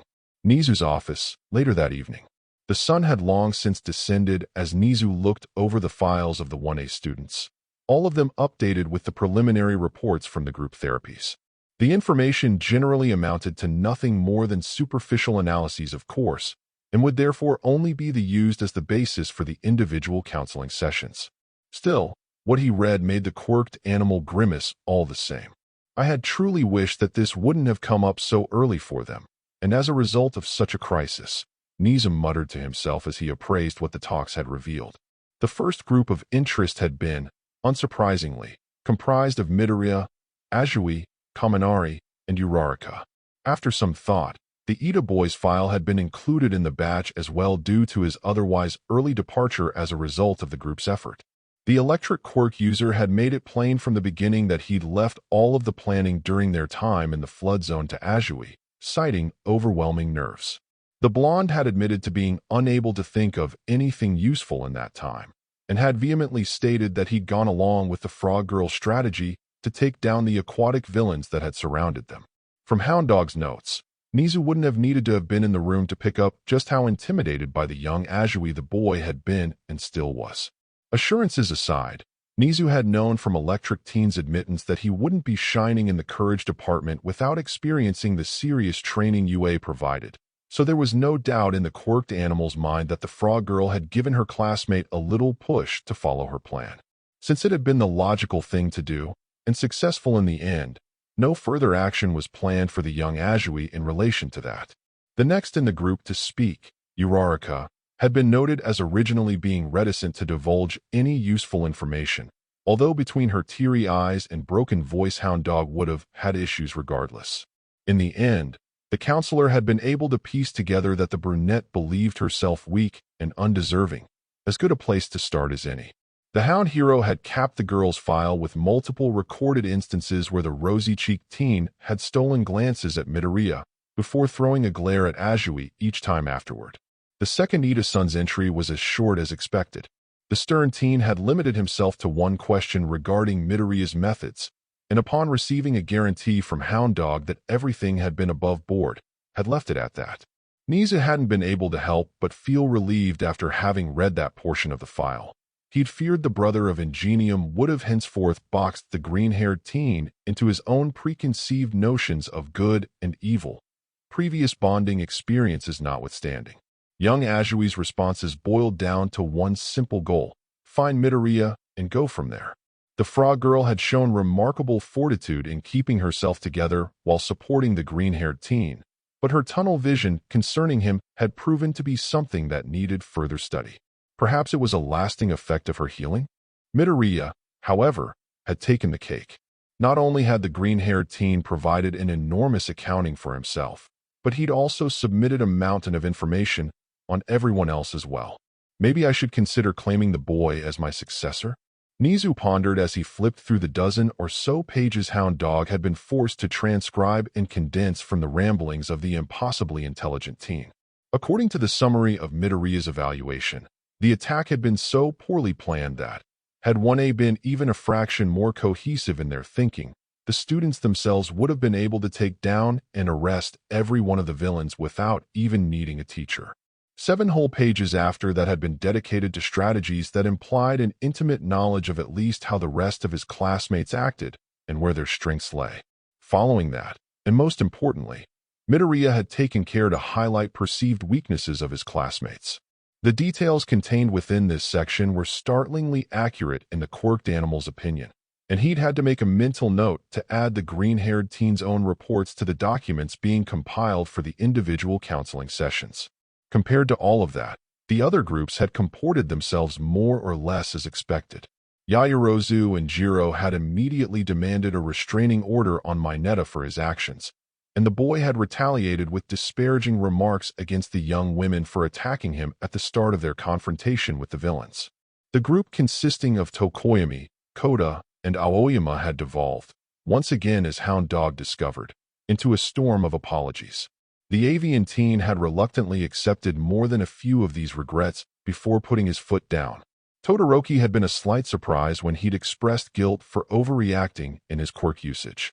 He'd believed his effort to protect his 3 classmates Shoji, Shiro, and Sato spat in the face of their own strength and skills. However, the heterochromatic's words had been brushed off by the trio of males, who'd been more grateful than anything. And then there'd been the Ruins Zone group. Nizu had to stop and take a moment, rubbing his eyes before once more going over the reaction Hound Dog had received from Hagakure of all students as a result of asking the invisible girl how she felt. The poor girl had burst into tears and loudly sobbed as she'd admitted to what she'd felt throughout the entire ordeal. Initially shocked speechless, Ashido and Kirishima had reportedly leapt to their friend's aid, offering hugs and words of encouragement and support. The Pinkette had even gone as far as to call her invisible bestie twice as courageous as herself for facing down such fear in the middle of the hostage situation they'd found themselves in. That Ojiro kept himself distant and remained largely uncooperative the entire time was almost just as concerning as Hagakure's overly visceral response. It could have been so much worse, Nizu said as he finished reading over the report, unsure if he was stating fact or trying to make himself feel better. The grim truth was undeniable. A good half of the students of 1A required serious therapy, and the single week they'd been given might not be enough for some. The quirked animal switched gears and considered another troubling revelation of the group counseling. The adorable and seemingly innocent Lily had been largely unaffected by the whole mess. The savagery of her final actions had in no way been hidden or downplayed by either Yorozu or Jiro, but to ask the zombie girl, it had been an acceptable, albeit regretful, course of action at the time. To her, she'd simply needed to get to Midoriya by any means necessary. And here I was hoping to find some respite in all this. Nizu quipped to the empty office. The principal of UA knew that though the assault on his academy was over now, the battle had just begun. The media was already demanding there be an official press conference so the public could have an explanation on what exactly had happened and why it had happened. While that in itself would be extremely unpleasant, the quirked animal was thankful that, at the very least, thanks to the efforts of Tsukachi and Buru Ajui, they'd managed to dodge quite the deadly bullet already. For now, Izuku would be safe from both exposure to the media and being pinned for a crime that's very validity was murky at best. The sudden ringing of Nizu's desk phone filled him with no small amount of dread. Just the same, the quirked animal answered the infernal device. Hello. Nizu spoke with his best disarming voice, believing it better to start off charming than combative in most situations. The principal's normally beady eyes shot to the size of dinner plates as he took in what was being said, and his fur stood on end. What? You found Takeo? For the first time in a long while, Nizu felt his heart swell with good news. Finally, a long-standing circle could be closed, and he would at long last be able to reunite his best friend with his child. A sinister date.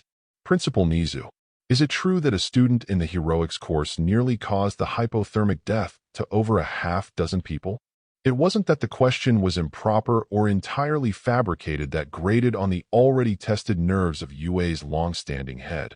Causing him to bear a constrained grin many failed to realize was his version of a snarl.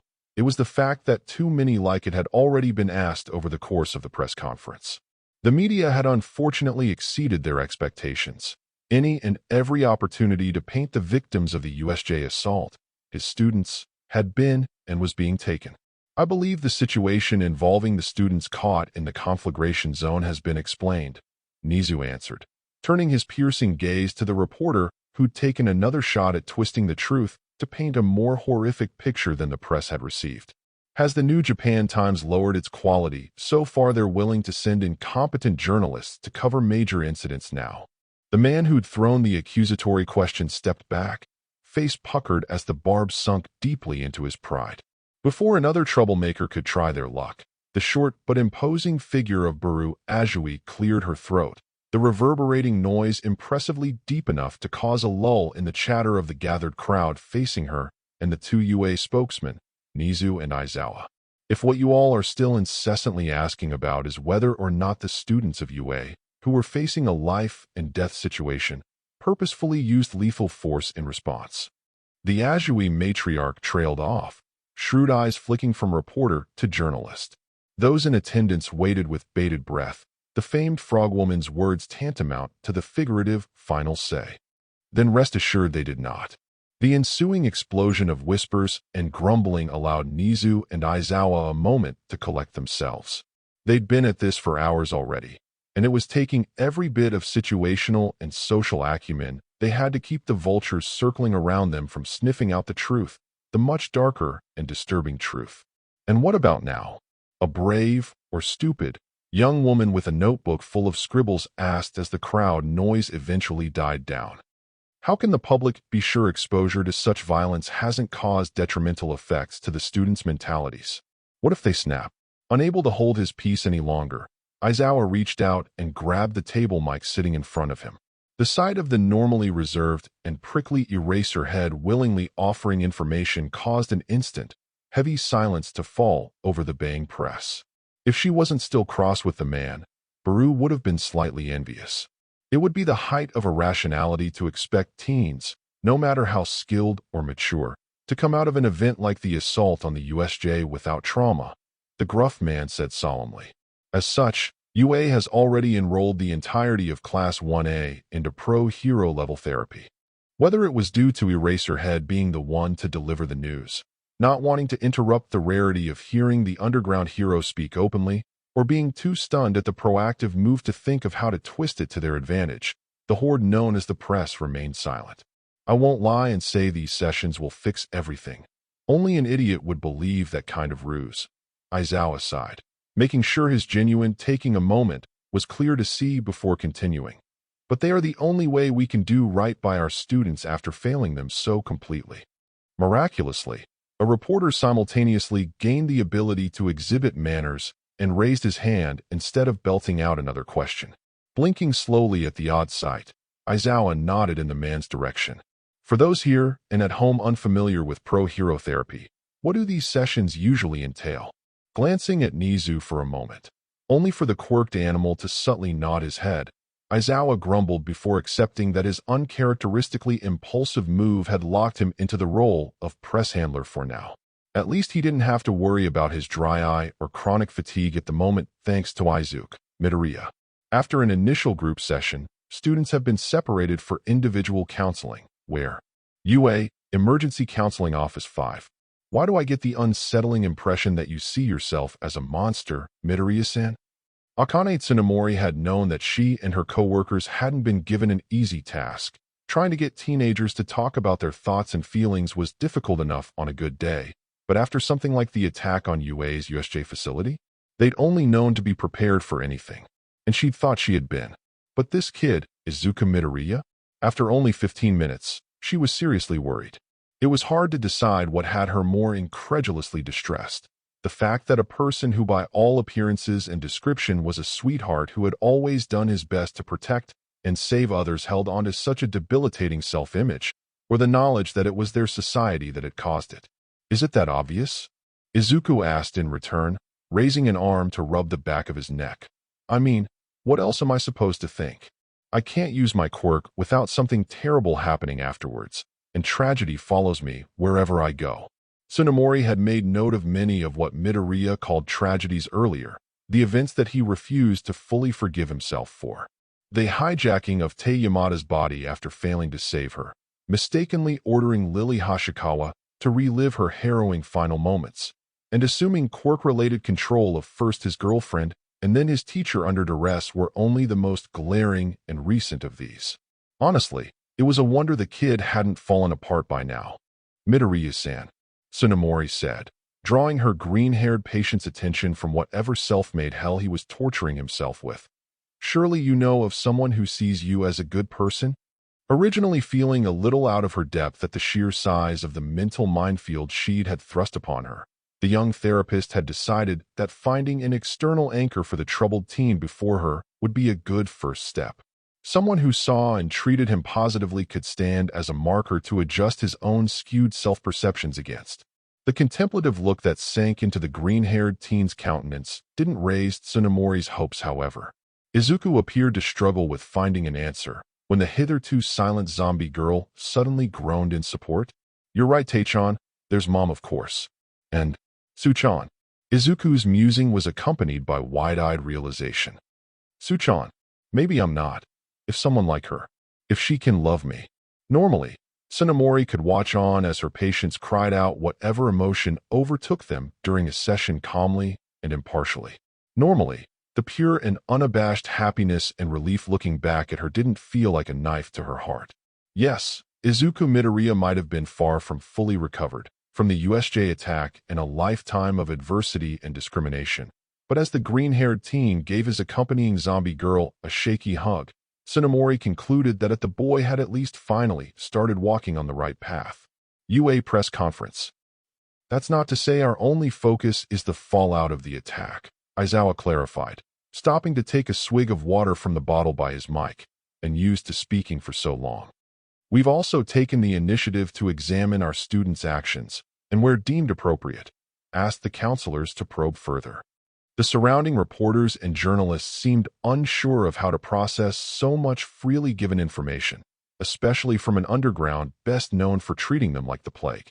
It was slightly disconcerting to those who'd had years of experience as the dogs of the media. Meanwhile, their younger compatriots were spooked by their elders' collective unease. Nizu breathed a slight sigh of relief.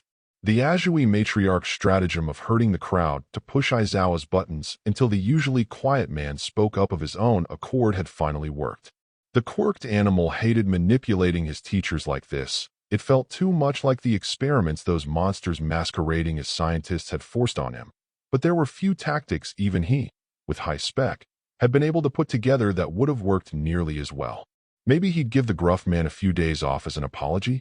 The moment of reprieve came to an end when an older woman holding a tablet stepped forward. Her hesitance to speak was clear, but the bland look Aizawa gave her was neither dismissive nor confrontational, so she coughed once to break the silence and spoke up. Mystery Racerhead, what kind of actions would warrant UA's attention? Were there students who acted outside acceptable behavior? That got a reaction. The red-eyed glare directed at the woman cowed what little bravery she'd managed to scrape up, and she shrank back under the weight of the underground hero's judgment. Snorting at the journalist's weak, condemnatory audacity, Aizawa leaned back before speaking again. Outside acceptable behavior? What a litigious way of saying, taking liberties. All you need to know is that when push came to shove, the students of 1A didn't stand around and ask themselves, UA, Emergency Counseling Office 2. Why Midoriya-san, Azui-san? What made reaching him so important? Why not, say, Todoroki-san or Yaoyorozu-san? Mika Shimatsuki, once more, examined the decisions of the young woman before her. Tiu Azui had showed amazing mental fortitude throughout their session, taking the crisis she and her classmates had suffered rather well, especially after ensuring her newly minted boyfriend had gotten out of danger. Principal Nizu had been concerned about her tunnel vision regarding the green-haired teen, however, fearing it could be a lasting effect of the largely unknown quirk of the resident, for lack of a better term, necromancer. Stickler for the rules that she was, Shimatsuki was going to make sure she'd covered every possible angle before turning in her first report on the amphibious teen. Because I love him, Tsuyu answered calmly, words ringing with her honesty. She saw no reason to mask her feelings here.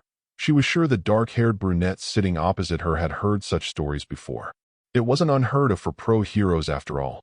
I think I loved him even before the training incident, actually. And I knew he'd act impulsively to save me if I didn't do something. Shimotsuki nodded as she listened to the now familiar answer, noting down the frog girl's ironclad insistence that her feelings were real and established before the assault occurred. If these responses showed no sign of changing by the week, then the bun-headed therapist was confident she could assuage her current employer's fears quite handedly. But also, Tsuyu spoke again, pulling Shimotsuki's attention from her thoughts. The older woman's naturally wine-colored eyes snapped to her patient. I didn't, and still don't trust Todoroki-san or Yamamo. Not to take the lead in the kind of situation we were in, at least. A thin eyebrow raised in professional curiosity at such a blunt statement. According to records, both Todoroki-san and Yaoyorozu-san are exemplar students with high intellect and powerful quirks, Shimotsuki said slowly, testing the waters. This might have been it.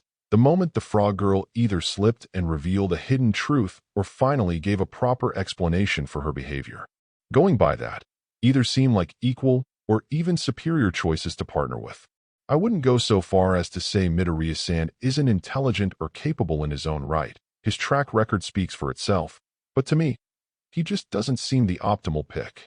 Instantly, Shimotsuki found herself the recipient of a cold and unblinking stare. The frog girl's visible judgment was disconcerting, not to mention unbelievably discomforting. The bun-headed therapist swallowed as silently as she could. Would you elaborate on your reasoning, please? Thankfully for her professional pride, Shimotsuki was able to keep her voice from wavering. She wasn't able to suppress the feeling of her skin crawling at the frigidness being directed at her, however. You weren't there, Tsuyu stated simply after a minute more of staring. She ignored the sigh of relief from the older woman across from her. At the most critical moment, those two failed to act. My Izakuin, he didn't. I made my choice, and I still stand by it. Shimotsuki was no fool. She'd read the reports just as all of her co-workers had. Class 1A's recommendation students had shown some of their shortcomings for sure, shortcomings that could be forgiven as they were only first years. But the complete faith in Midoriya weighing the amphibious teens, every word was surprising. Thankfully, it didn't sound manipulated, forced, or artificially engendered in the least. No, Tsuyu Azui might have a case of tunnel vision when it came to her boyfriend, but the green-haired teen might have just deserved it.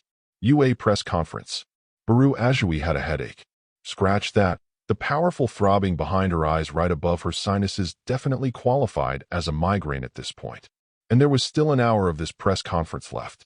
The stern woman had never missed having her staff handle the media as much as she did now.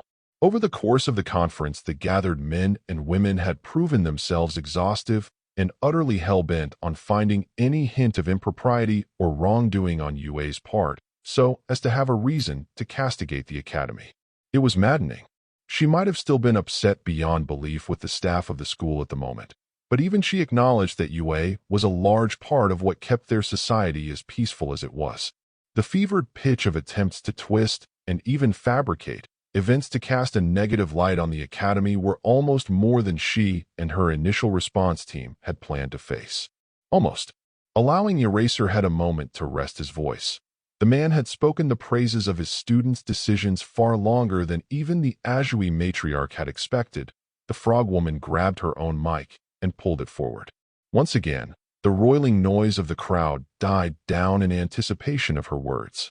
Boru expertly held the expectant silence a moment longer, reminding the reporters and journalists why there were many reasons she was one of the most feared women in Japan, not an active pro-hero or villain.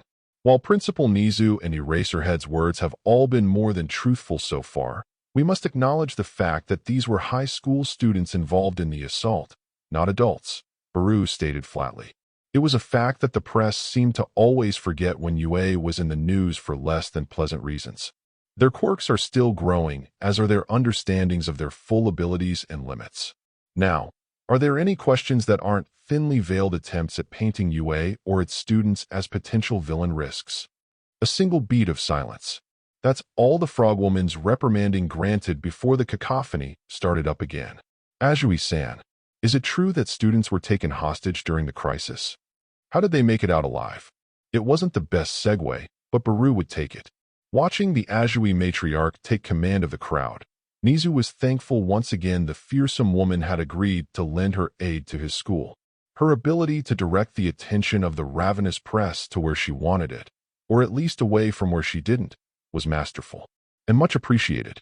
There were many things the assault on the USJ had brought to light, besides his and his staff's foolish complacency, and one he'd rather keep out of the public's eye for as long as possible was the underlying tensions that had sprouted up in 1A.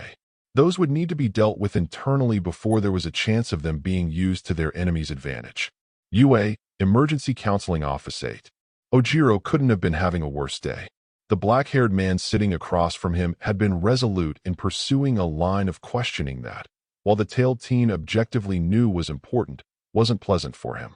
Explaining himself wasn't something he wanted to do, but the martial artist teen wasn't sure how his therapy had turned into this. But since he was here now, there didn't seem to be any option but to cooperate.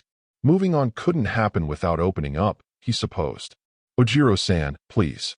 I would like to help you, but if you don't explain, I will have a difficult time doing so, the therapist maintained. The black-haired man carted a hand through the large bang that divided his face in two, allowing the tailed teen to realize he had a prosthetic left arm, or at least, hand. Now, why do you hate Izuku Midoriya? Ojiro bit back his initial snap response, knowing it'd be no help here. It seemed he had no choice, especially if he wanted to clarify this misunderstanding. Jinoza-san, I don't hate Midoriya-san, Ojiro replied with a heavy sigh, the tension that had kept his shoulders stiff suddenly slacking. I hate his quirk. When no answer came from the man sitting across from him, the martial artist looked up. The gaze staring back at him was one filled with patient and encouraging question. 2 years ago, my master lost her title to a challenger with a similar quirk. He took control of a student during the bout.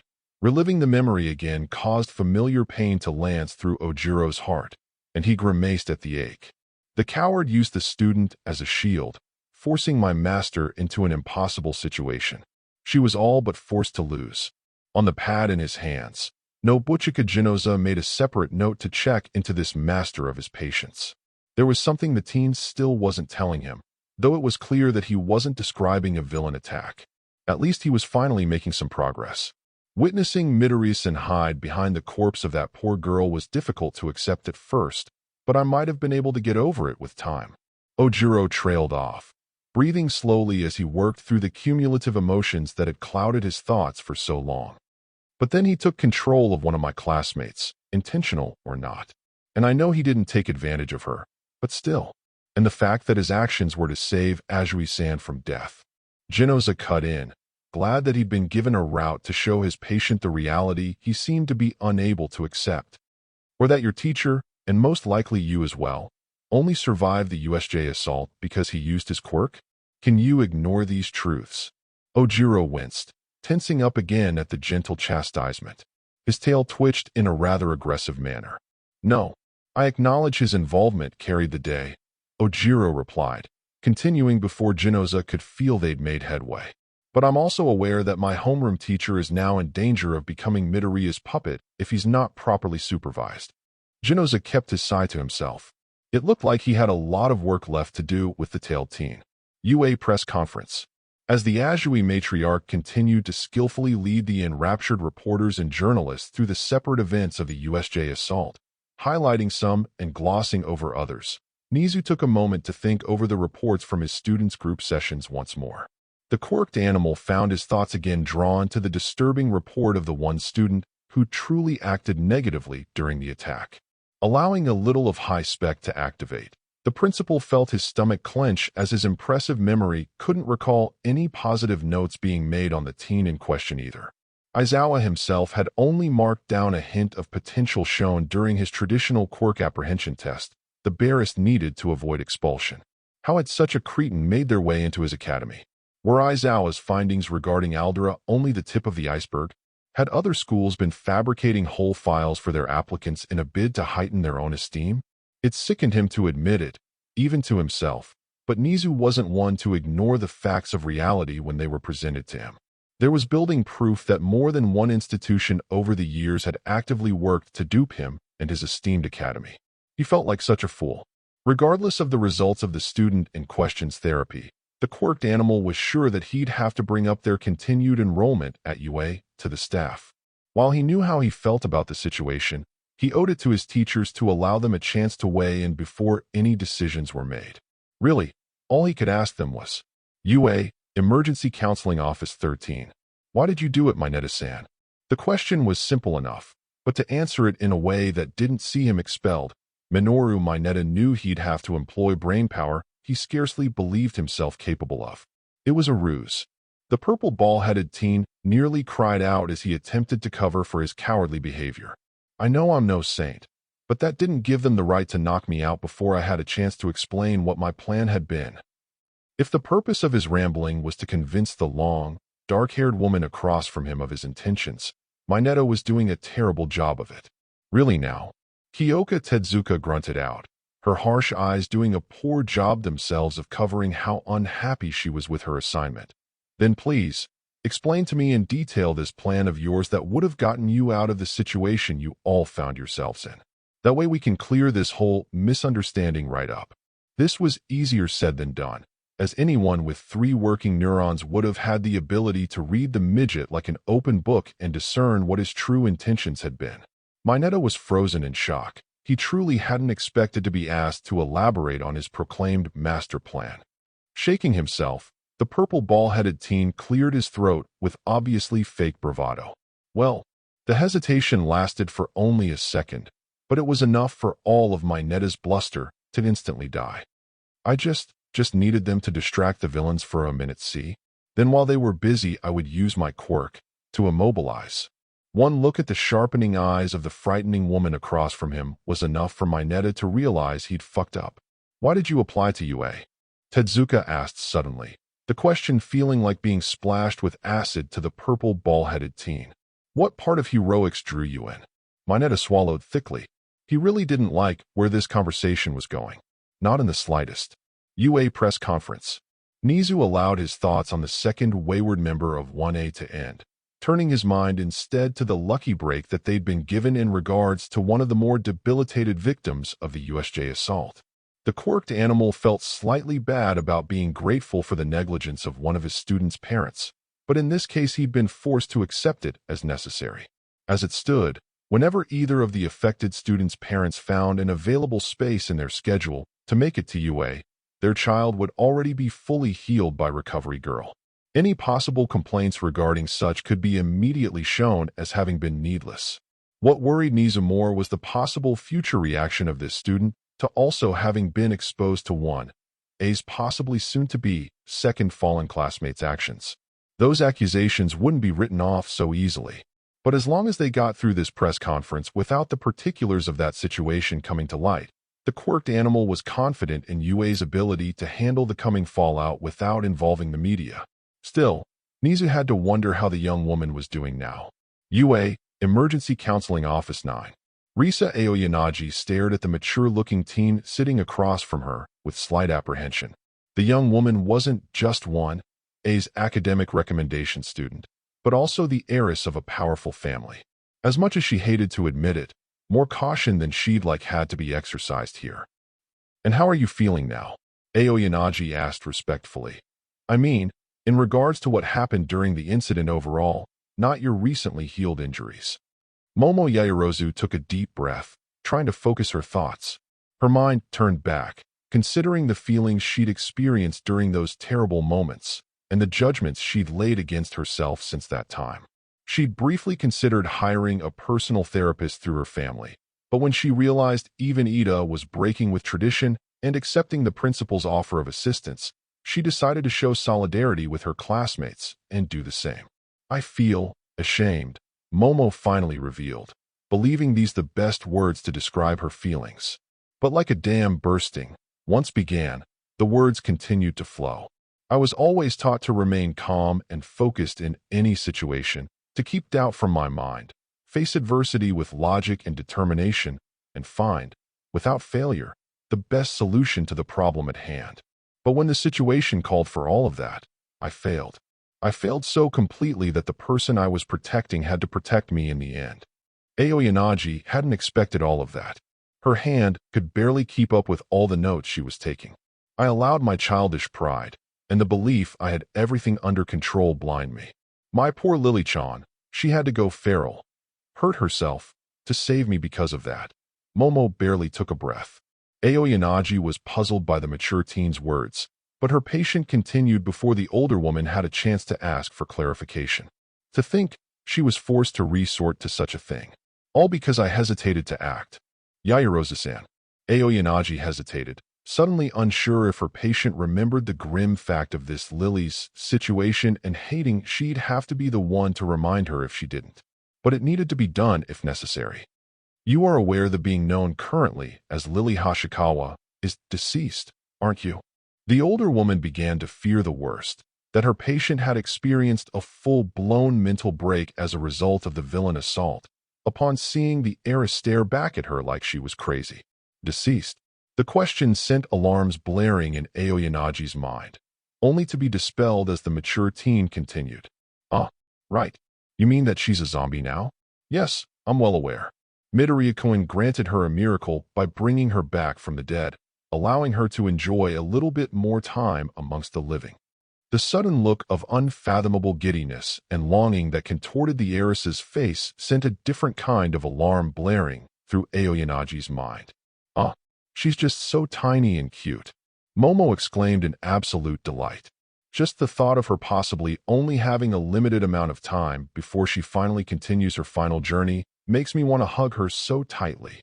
Aoyanaji gave a nervous chuckle at the otherwise mature girl's exuberance. The older woman reminded herself that the girl was rich and the heiress of a powerful family, meaning that she couldn't just write her off as crazy. Maybe highly eccentric would work for now. After the press conference. Nizu and Aizawa left the press conference with downcast eyes, returning to the principal's office with little issue. The quirked animal was grateful that his fur was already white. It easily hid all the new grayed hairs he'd just gotten. The underground hero, on the other hand, was once again thankful for the blood coursing through his veins. He wouldn't have been able to last through all that hell without its strength. Finally, that's over with. Nizu sighed. Reaching for the coffee pot, he'd set a timer to start around the time of the conference's projected end. It was still warm. That felt more like a witch hunt than our last few, if you ask me. It could have been worse, Aizawa replied, surprisingly pulling out a cookie from his hardly worn suit. Much worse. Dancing with the devil had never been a more proper analogy for a situation in the underground pro's opinion. He'd lost track of the number of times he'd felt his student's blood calm him down when he'd otherwise have snapped at an errant reporter or stubborn journalist. Unfortunately, now he had to deal with an extreme case of hunger. Maybe he should allow some sort of refreshments to be served in class in the future? He couldn't imagine it'd hurt in keeping his energy levels up. It'd surely help Aizu, Midoriya as well. Don't remind me, Nizu said with a heavy tone, still unable to understand the mindset of the press officials they'd just faced. No matter how much effort I put into it, I just can't seem to understand the need of the media to fault the innocent when something catastrophic happens. While it was true between himself, Aizawa, and Baru Azui, they were able to successfully keep the reporters and journalists away from the darker truths of what happened during the USJ assault. The visceral bloodlust the men and women had radiated at the idea of getting dirt on his academy had been exhausting to deal with. No matter how many times they tried to redirect them, questions inevitably returned, trying to pin the responsibility for everything on the academy or vilify its victimized students. In the end, however, between Aizawa's rare, calm statements, his acumen, and the Azui matriarch's craftiness, they'd managed to navigate the tides in such a way as to shift the blame successfully onto All Might and all the resentful villains that had no longer been able to commit their crimes as easily as they once had. Succinctly, that had meant that there had been no way to actually blame anyone but the attackers. Hopefully they'll leave our students alone now, Aizawa added, taking a bite of the treat in his hand and finding it unbelievably tasty. He was surprised to feel this way, as he hadn't thought of himself as one with a sweet tooth prior to this. 1A needs peace and time to heal, especially with what we're going to put them through soon enough. At UA's cafeteria, Tenya Ida was lost in thought, unable to enjoy the fabulous smells swirling around him as the results of his first therapy session finally settled in. The truths of his heart had been rightfully brought to light, and he stood as his own harshest judge. Am I really? Ida muttered, grimacing at the implications of his therapist's words. That wrong? Deciding to forego his family's traditional pro-hero therapy counselor for UAs had been an easy enough decision for the stern teen. He'd already been given, as he saw it, preferential treatment twice before due to his family's prestige. But this time, he'd wanted to experience something with his classmates, to bond with them in some fashion. And at first it had been exactly as he'd expected it to be. The first issues tackled were his feelings of failure and cowardice. Realizing that he'd arrived too late with the cavalry came as a mighty blow to the diligent teen's self-esteem, especially since he'd already felt like he'd deserted his classmates to fend for themselves by accepting the role of retriever in such a tactic. The consummate professional they'd been, Ida's therapist had quickly asked him if such ideas meant he no longer felt worthy of attending UA. The shock of such a question, followed by his vehement denial, had apparently been exactly what the man had been looking for. Then the session had shifted tone, and its topic had left the studious teen feeling uncomfortable with himself. Why didn't I trust him? Ida asked the empty air as he continued his aimless walking. Those precious seconds could have meant fewer injuries my classmates would have had to suffer. A few cleverly placed innocent questions had revealed an ugly truth to the speedster, one he fervently wished wasn't the case. When it came down to it, he didn't trust Midoriya. It had rankled the bespectacled teen's sense of heroism to admit it, but his therapist had assured him that realizing a problem existed at all was the first step in addressing and overcoming it. And it was a problem, a huge one at that. No respectable hero could operate while antagonizing, let alone mistrusting, their peers. The larger problem was, he didn't know why he felt the way he did about his class's vice president. Maybe I should ask Tensei? Ida sighed in defeat. Abruptly, the speedster caught sight of a familiar face in the crowded lunchroom. Is that Uraraka? Without consciously noticing, the bespectacled teen had walked himself across the entirety of the cafeteria to the wall-length bay of windows looking out at the campus grounds beyond. And there, sitting by herself at one of the bar stools and looking out with a teary face, was none other than Ochiko Uraraka. Despite his usual lack of understanding of the fairer sex, Ida was easily able to tell that his normally bubbly classmate was showing signs of being depressed.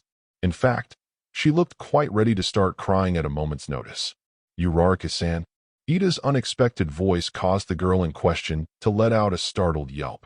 The anti-gravity girl held a panicked look in her eyes when she turned around. Are you all right? Ochiko wasn't all right in the slightest, but still allowed a relieved sigh to escape her lips. For a moment she'd thought that Izuku had found her and was about to offer her emotional support. The very idea was unbearable considering in a way it was the cinnamon roll's fault she felt like this. His, and the clearly possessive Tsu's.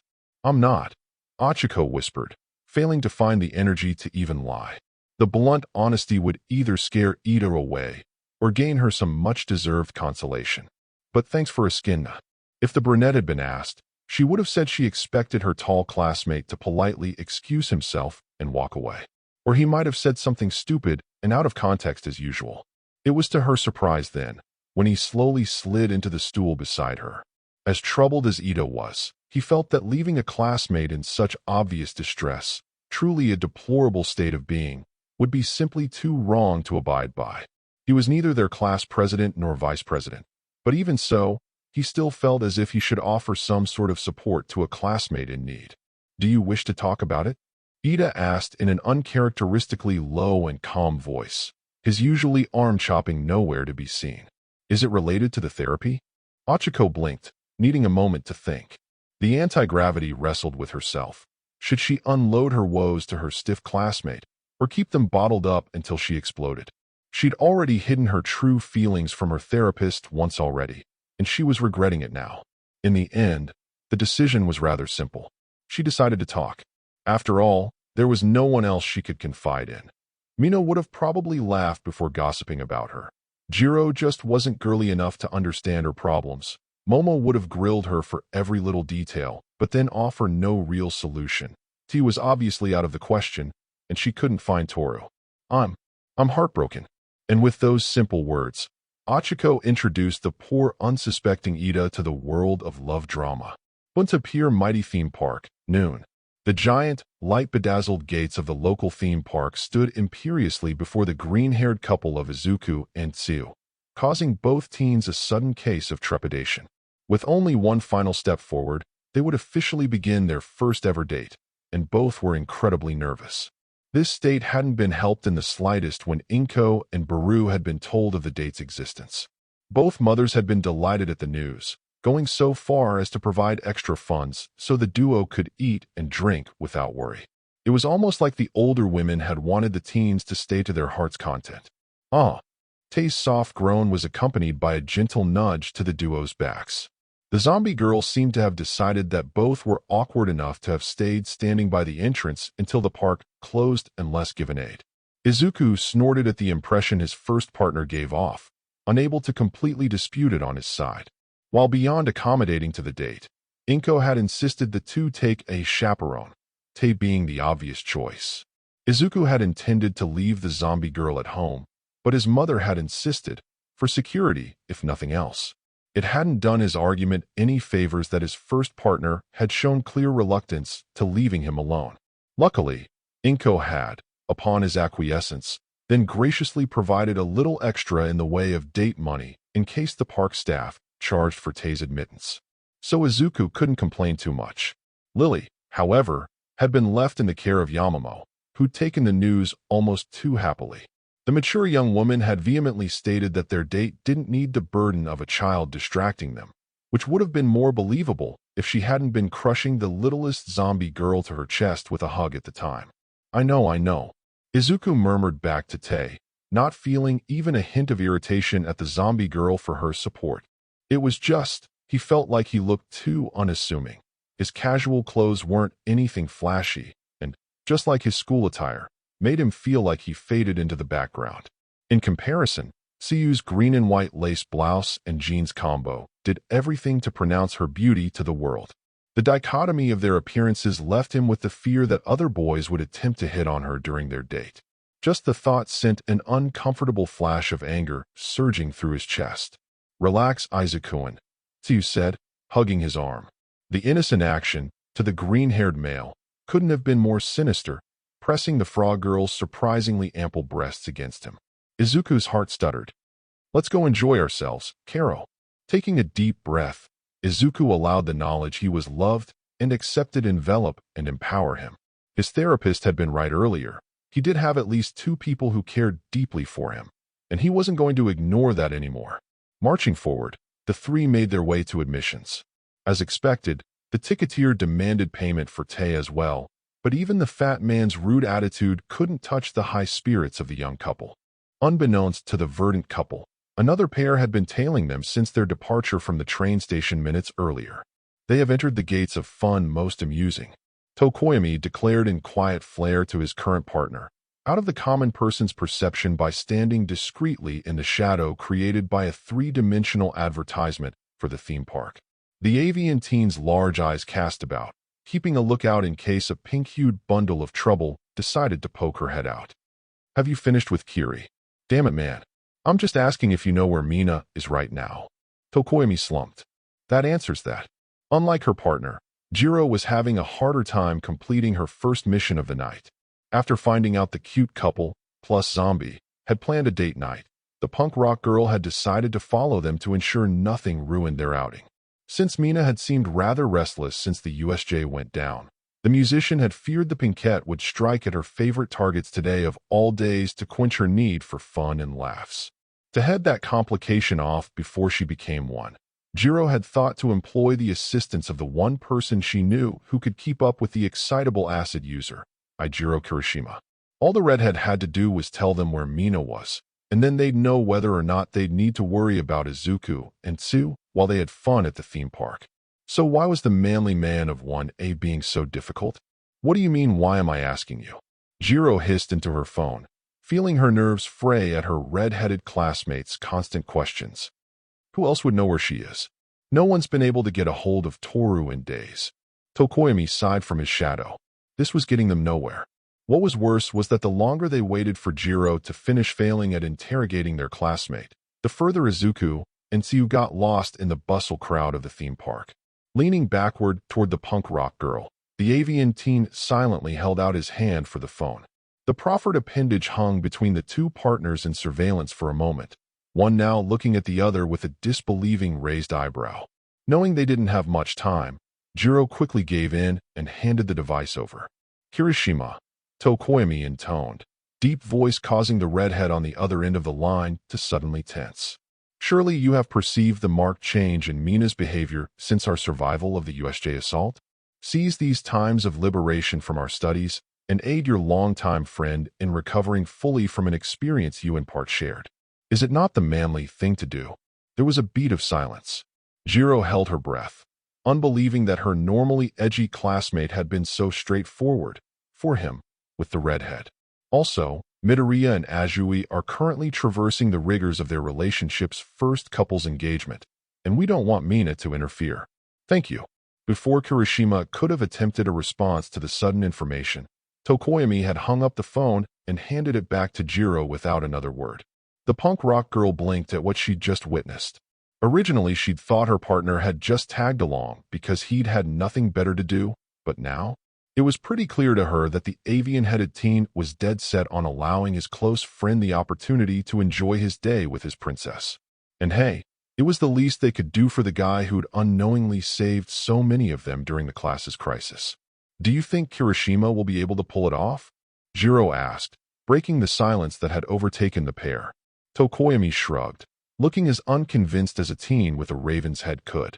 As much as I wish to place faith in our stalwart classmate, I do believe it would be remiss of us to not take up the role of discreet escort for now, the avian teen replied. Stepping from his shadow, Tokoyami checked his wallet, realizing only now that the theme park was a bit pricier than he'd originally expected if he wanted to both follow his friend and cover his partner's fare as well. Budget's going to be a little tight, it seems. While too low for what passed as a normal person nowadays to hear, to the punk rock girl, the obvious slip in speech pattern had been clear as day. I'm paying my own way, don't worry, Jiro assured, hoping to lighten her partner's concerns. It was only fair. She had her own reasons for carrying out this plan after all. It's really too much for one person. Tokoyami merely nodded, accepting his partner's choice. Together, the two waded through the growing crowd and entered the bustling theme park. Somewhere in Chiba Prefecture, Eijiro Kirishima stared at his phone in bewilderment, still processing what his avian-headed classmate had just said. It was true that Mina had been acting a bit different than normal lately, like the pinkette would vacillate between having too much energy with no outlet and just shutting down. He knew he hadn't seen her this jumpy since the week they'd had to wait for their letters from UA, but after the USJ, he'd thought it had been a normal reaction. But Tokoyami was right. Helping Mina out, especially since they'd shared part of the battle for survival, was the manly thing to do. Sitting around wasting time like he'd been doing was a discredit to everything he'd been working toward. Feeling a familiar rush of passionate determination, Kirishima turned around and grabbed the shoulders of the pinkette in question, surprising her out of whatever funk had had her staring blankly out into the distance. The redhead's sudden excitement smothered the small squeak that the acid user unconsciously let out as she refocused on him. Mina, let's ditch this place and go somewhere else. Large pools of unique black and gold blinked in shock and puzzlement. The pinkette didn't quite understand what her friend was saying. They'd just gotten to the arcade a few minutes ago, hadn't they? Where was this coming from? What do you mean, Kiri? Mina asked, a perplexed look screwing up her face. We haven't even played out our usual gaming circuit yet, and you already want to leave. Those eyes did something to Kirishima as he stared into them, but he pushed the weirdness away in favor of helping his friend get back to normal. And he knew just the thing for her. I know, and I promise I'll make it up to you later, Kirishima said while using one hand to bring up his phone. After clicking through a few web pages, he found what he was looking for, and they were in luck. But just look at this and tell me the arcade can't wait. Mina stared into the glowing screen for a second before the colorful images and words registered in her mind. The instant they did, the pinkette let out a whoop and snatched Kirishima's hands up faster than he could follow. Why didn't you tell me our favorite classic action movie series was coming back to the local repertory theater? The massive grin on Mina's face was infectious, and soon enough the two best friends were ducking out of their favorite arcade and racing towards their favorite second-release movie theater. Their evening would soon be filled with the binging of the classic tale that all started with a man being sent to the past to stop sentient machines from taking over the world. As the two ran, Kirishima's eyes widened as Tokoyami's last piece of information finally hit him. Izuku and Tsuyu were on a date. Bunta Pier Mighty Theme Park. As was to be expected of a theme park that catered to the public, the general, theme was, of course, the #1 hero. Rides were designed with the man's image, attractions honored his status as the symbol of peace, and even the prizes at the game stalls had been modeled after the pro hero. There were two speeds to the establishment, too fast-paced and intense, like the near-illegal roller coasters, or boringly dull, like the video tributes dedicated to the exploits of the one and only All Might. It quickly became obvious why the pro hero had been able to give such expensive VIP tickets to the green-haired teen so easily. Once upon a time, the boy known as Izuku Midoriya would have loved to have gone on each and every ride in the park multiple times until closing time. But, as that boy grew up, both physically and mentally, his interests shifted and changed as he was marked and put his mark on life. And then he got a girlfriend. Are there any rides or attractions you want to go on? Izuku asked his girlfriend with a sweet smile, lightly squeezing her hand. The Verdinette's desire to please the frog girl was obvious and clearly well received. For the rest of the day, we have all the time in the world to be together. As the duo locked eyes, the world fell away, no longer matching. Izuku realized he was happy, overjoyed at being allowed to simply be with Tsuyu. As for herself, Tsuyu felt like melting at the ardent attention she was being given so freely, attention she'd once only dreamed of receiving. Unfortunately, being knocked in the stomach and sides by children rushing by you tended to break those special moments in time with your loved ones. And so it was that a gaggle of screaming and laughing kids in matching uniforms stampeded by, interrupting the green duo's second of eternity. Huffing at being brought back to reality, Tsuyu decided it would be a good time to tackle an attraction. There had to be at least some that lent themselves to quality time between couples, right? Taking a look around at the theme park, and all the All Might catering being done, the frog girl decided on one of the few she could see that wasn't centered on the pro hero. What about the House of Terror, Karo? Tsuyu asked. In her mind, the frog girl was already building a plan. Clichés were a thing for a reason, and what better than a haunted house to give them a bit of a scare so she'd have the perfect excuse to cling to her cinnamon roll. And maybe, if he weren't careful, he'd end up touching some sensitive places. Anything your heart desires, it shall have. Izuku's overly flirty answer, something the green-haired teen had wanted to try at least once that night, caused a number of looks from bystanders. Most were amused at the clear example of a young man putting the moves on his girlfriend. Others projected their annoyance as their own dates looked at them expectantly immediately after the scene. Though Tei's harsh glare from behind the green duo was more than enough of a deterrent against those antagonizing few. Hidden behind an ostentatious cotton candy machine that was shaped like All Might's hair, Tokoyami and Jiro shared a nod. Both agreed their froggy classmate had made a sensible decision. Her plan was obvious, and the end result was favorable for a romantic outing. Between Izuku's natural tolerance to scary things and Tsuyu's capable acting skills, there was no way anything could go wrong. Entrance to the House of Terror. The plan had gone to shit.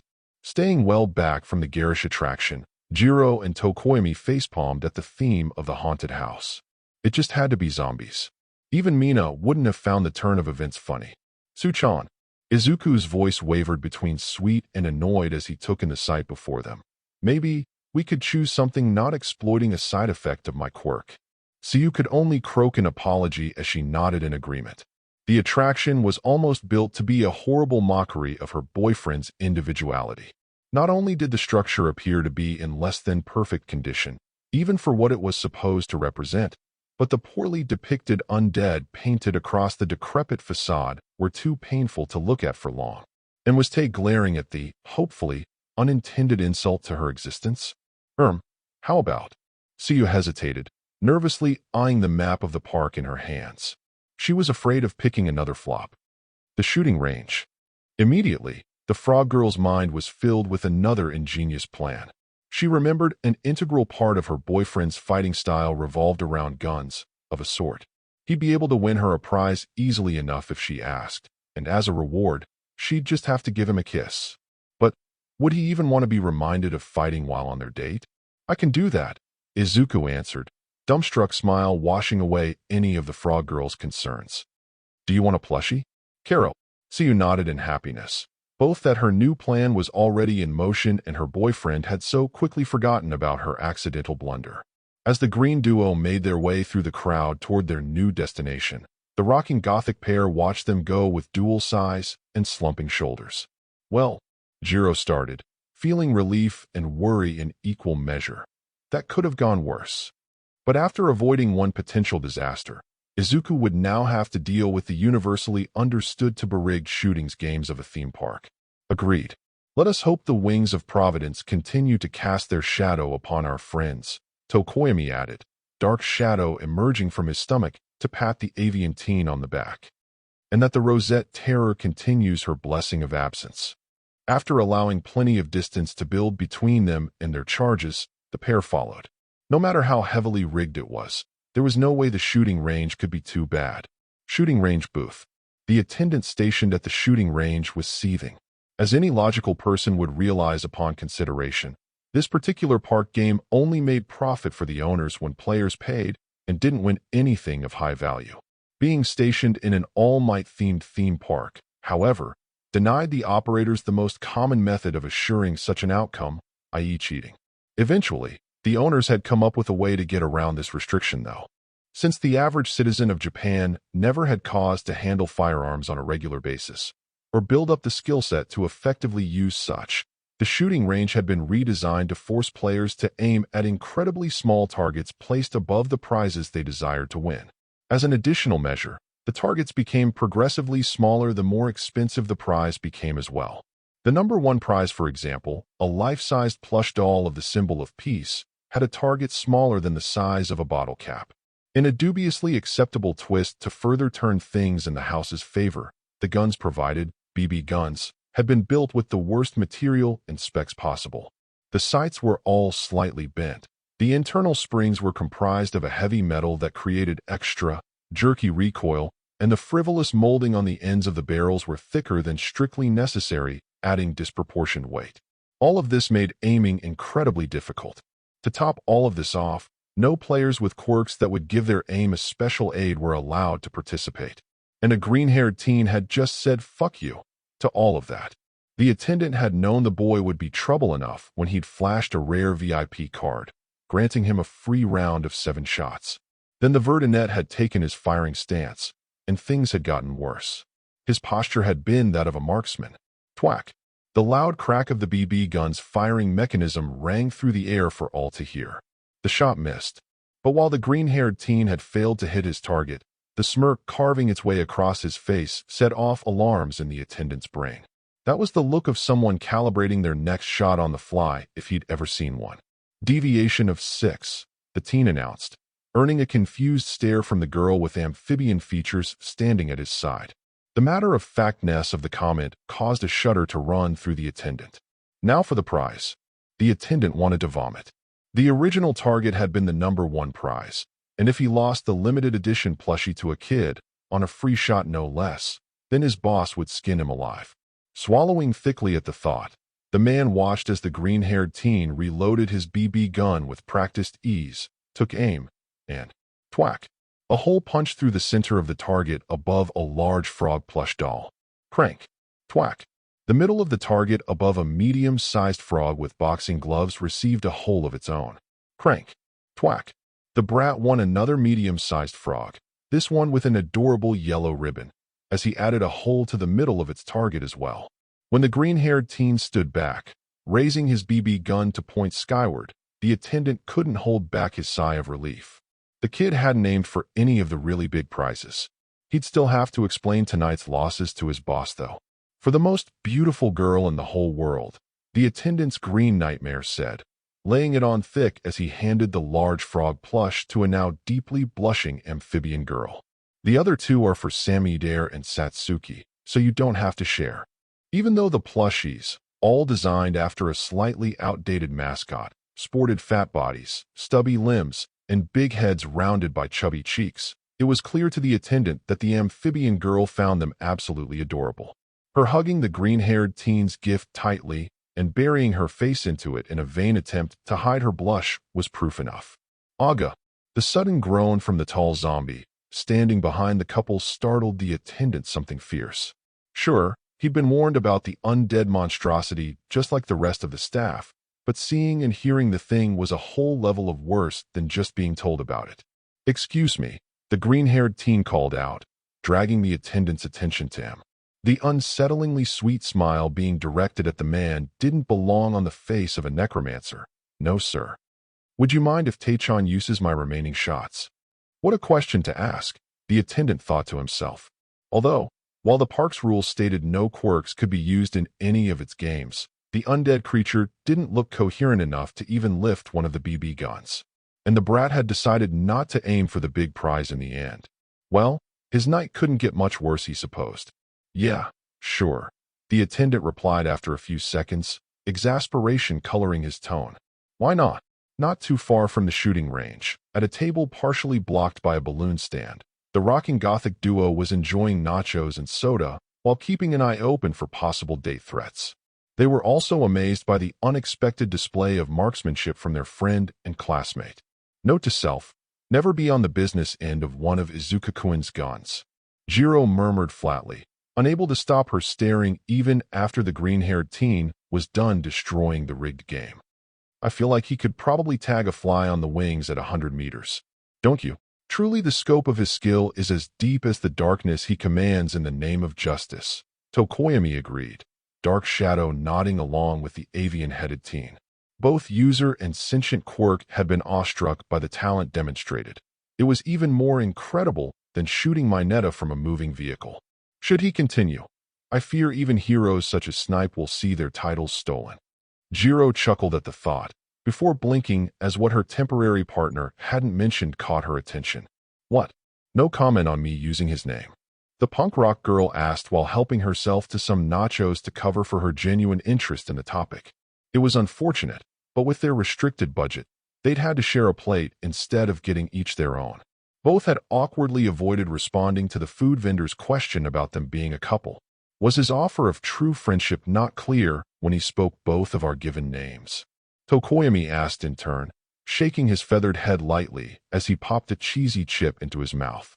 "I for one am honored by his invitation, and it would be the height of discourtesy to refuse the use of his name in turn after accepting his." The silence that descended between the two was oddly awkward for a reason they couldn't immediately see.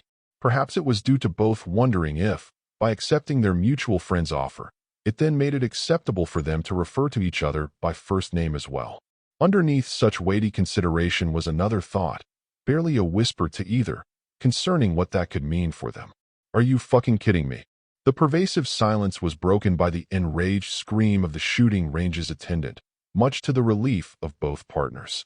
Turning their attention to the burgeoning scene, Tay holding a pair of new treasures in obvious delight, at least for her inexpressive face, made it clear what had happened. Apparently, the zombie girl was just as good at shooting and aiming as her master.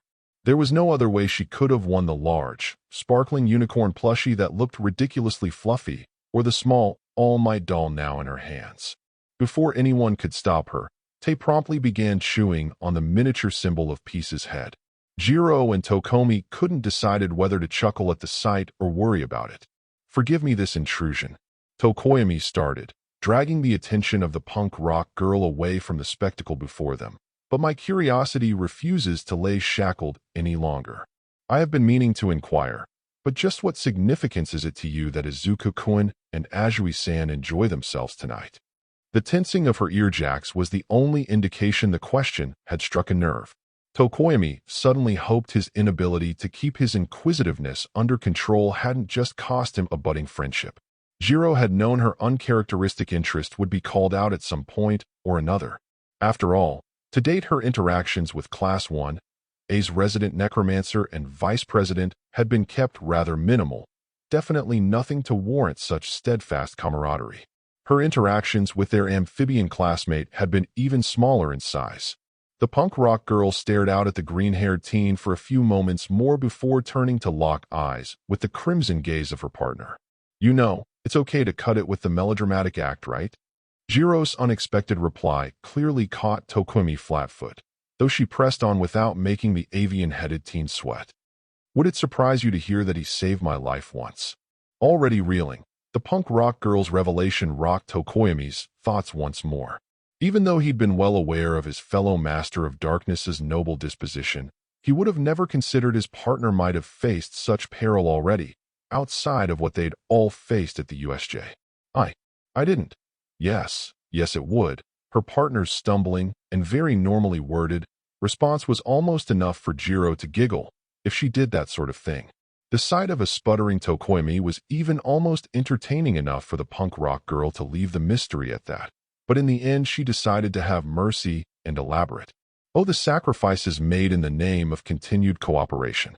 For the next several minutes, Jiro narrated the tale of a young girl who'd managed to find herself lost in a dark alley and at the brutal mercy of an armed thug. The story ended with an unknown savior tackling the girl's would-be killer, the girl running away without looking back. When I returned later with a cop, there was nothing, no body of the kid that saved me, and no clues as to where the thug went, Jiro said, explaining what happened next. The amount of blood on the ground was too small to be fatal, so the cop told me to just wait until a missing child report turned up or a hospital contacted the station. The punk rock girl looked up at the passing clouds, smiling slightly as she got to her favorite part of the story. Months passed. The guilt, it ate away at me every day, you know. I know I was just a little girl, but I couldn't live with the thought that I'd run and left whoever was brave enough to step in to face that creep alone, Jiro continued. And then, while my folks were window shopping at the mall, I heard this lady scolding her kid. She went on, demanding he never jump between knives and mugging victims ever again, no matter how quickly he healed up. Tokoyami's eyes blew wide open as his partner reached the turning point of her story. He didn't need a description of the child in question to know it had been their mutual friend Jiro had seen. At the same time, a humbling realization struck the avian teen. Izuku had been committing heroic acts long before ever entering the academy. He was more incredible than he'd ever thought. I had to do a bit of low-key stalking to get his name, though. Jiro interrupted Tokoyami's thoughts, causing the teen's avian features to flinch. Stalking? The very notion sparked a slight worry in Tokoyami's stomach. That wasn't a word one used lightly after all. Don't look at me like that, Jiro defended, huffing at her partner's reaction. I didn't do it for long. I stopped once I learned he planned on attending UA. Tokoyami offered only a raised eyebrow in response, silently agreeing to hold judgment until the entire story was finished. It's kind of embarrassing to admit, but I entered UA hoping to meet him if I could, Jiro divulged, looking away. And I planned on telling him he was one of the reasons I decided to become a hero like he'd been that day. I'm still working up the courage for that last one. Staring at the now bashful girl sitting across from him, Tokoyami suddenly realized something. Just as quickly, he decided it was critical that he clarify his epiphany's validity if he was going to keep working with the punk rock girl. You like Izuku-kun, Tokoyami stated, leaving no room for argument. Don't you? Hyuka-san. The punk rock girl stared back at the avian-headed teen way too intensely for comfort. Behind her dark violet eyes, Tokoyami could see the indecision between denying the accusation and, "Oi, what's with using my given name all of a sudden?" Hyuka shouted, either dodging the question or too genuinely shocked to care. Ask permission beforehand, or else I might get the wrong idea. Wrong idea? Now Tokoyami was confused. What did that mean? And never mind. Jiro waved the question off as she stood up, looking away. They're moving. Tunnel of Love, early evening. With Tsuyu's choice thoroughly conquered, it had been Izuku's turn to choose an attraction to visit. And he decided to go with a classic. The Tunnel of Love was perfect. It was date-appropriate, had little chance of denigrating either of their quirks, and thankfully, had nothing to do with All Might. Although, being one of the few rides that had nothing to do with the prevailing theme of the park apparently meant the tunnel was left with rather simplistic decorations. The naturally occurring low illumination was abused to get away with cheap animatronics, and outdated music tracks ran on static-filled speakers to set the mood in the background. Neither of the two green teens took notice of any of this. We're all alone, in the dark, Karo, he whispered into Izuku's ear as they gently sailed down the tunnel, contently chewing on her All Might plushie in the boat behind them. The frog girl sported an adorable crimson blush as she purposefully toyed with her boyfriend's instincts. Just what did you intend to do, Izuku? The question, coy as it sounded to the green-haired teen, caused a blush to erupt across his cheeks. Instead of ducking away, however, Izuku moved his arm to hug his princess even closer to his body. Two could play, as they say. I wanted. Izuku trailed off, cupping his girlfriend's cheek and turning her to face him. Their eyes locked. Stealing his nerves, the hero in training spoke more boldly than he felt. A kiss. The reaction he got was not the one he expected. Tsuyu startled, pulling back to look at him wide-eyed. The frog girl felt the first stirrings of panic flit through her stomach. She could tell her boyfriend wasn't asking for a simple peck on the cheek. In all her daydreams, she hadn't even considered this. Oh, why hadn't she thought about the possibility her cinnamon roll would ask for an adult kiss? What? A kiss? Tsuyu stuttered, failing to push down her nerves. Don't you find the idea gross? This wasn't to say that the frog girl didn't want a kiss as well. On the contrary, she dreamed of having a prince of her own to kiss since her final elementary school days. There was just one problem. Tsuyu was incredibly self-conscious of a certain part of her anatomy crucial to the activity that most would probably judge as extremely undesirable. Why would the idea of kissing you, the most beautiful girl in the world, ever be gross? Izuku retorted incredulous. The honest response filled the nervous frog girl with happiness, but it also triggered her bluntness. Because of this, Tsuyu cried, sticking her tongue out. When the pink muscle was as long as her forearm, the frog girl contorted it like a snake, waving it around slowly so Izuku could see how slimy it appeared covered in her viscous saliva. Point made, she popped it back in her mouth, leaving only the tip poking out. Who would want something like that in their mouth? Karo. Izuku might have loved her, more than she could have hoped for, but Tsuyu was realistic enough to understand there had to be a limit to even his tolerances of the effects of her quirk on her body. She'd made peace with the fact she'd only ever be able to give her boyfriend pecks on the cheek to show her affection. Maybe that's why groping and cuddling got her so excited. Without a word, Izuku captured the tip of his girlfriend's tongue between his lips. Karo. Tsuyu hadn't expected the Verdinette's action. For a second, the frog girl thought her loving boyfriend had braved the sudden kiss for her sake. Focusing on her cinnamon roll's face, his closed eyes and dumb smile proved otherwise. He almost looked like he enjoyed it. Then Izuku gave a gentle suck to the muscle he'd taken hostage. Karo. Tsuyu had only felt the heat now flooding through her insides a few times before, and the memories of what she'd been doing by herself during those rare occurrences only made more heat curl through her veins. Her body abruptly felt coiled, preparing for something far more intimate. The frog girl hardly noticed when her mind grew hazy, too giddy with the knowledge that her romantic life was not to suffer any of the handicaps she'd feared all throughout her adolescence. And then Izuku began to caress her tongue with his own. Ishuku. The shout wasn't one of rebuke. Tsuyu certainly didn't dislike how she felt at all. It was one of warning. If her boyfriend didn't stop soon, she was going to lose control.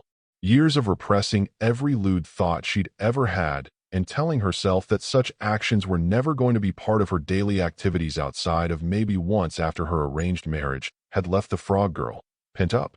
Impulses that had been left bottled up one on top of the other were now being shaken loose.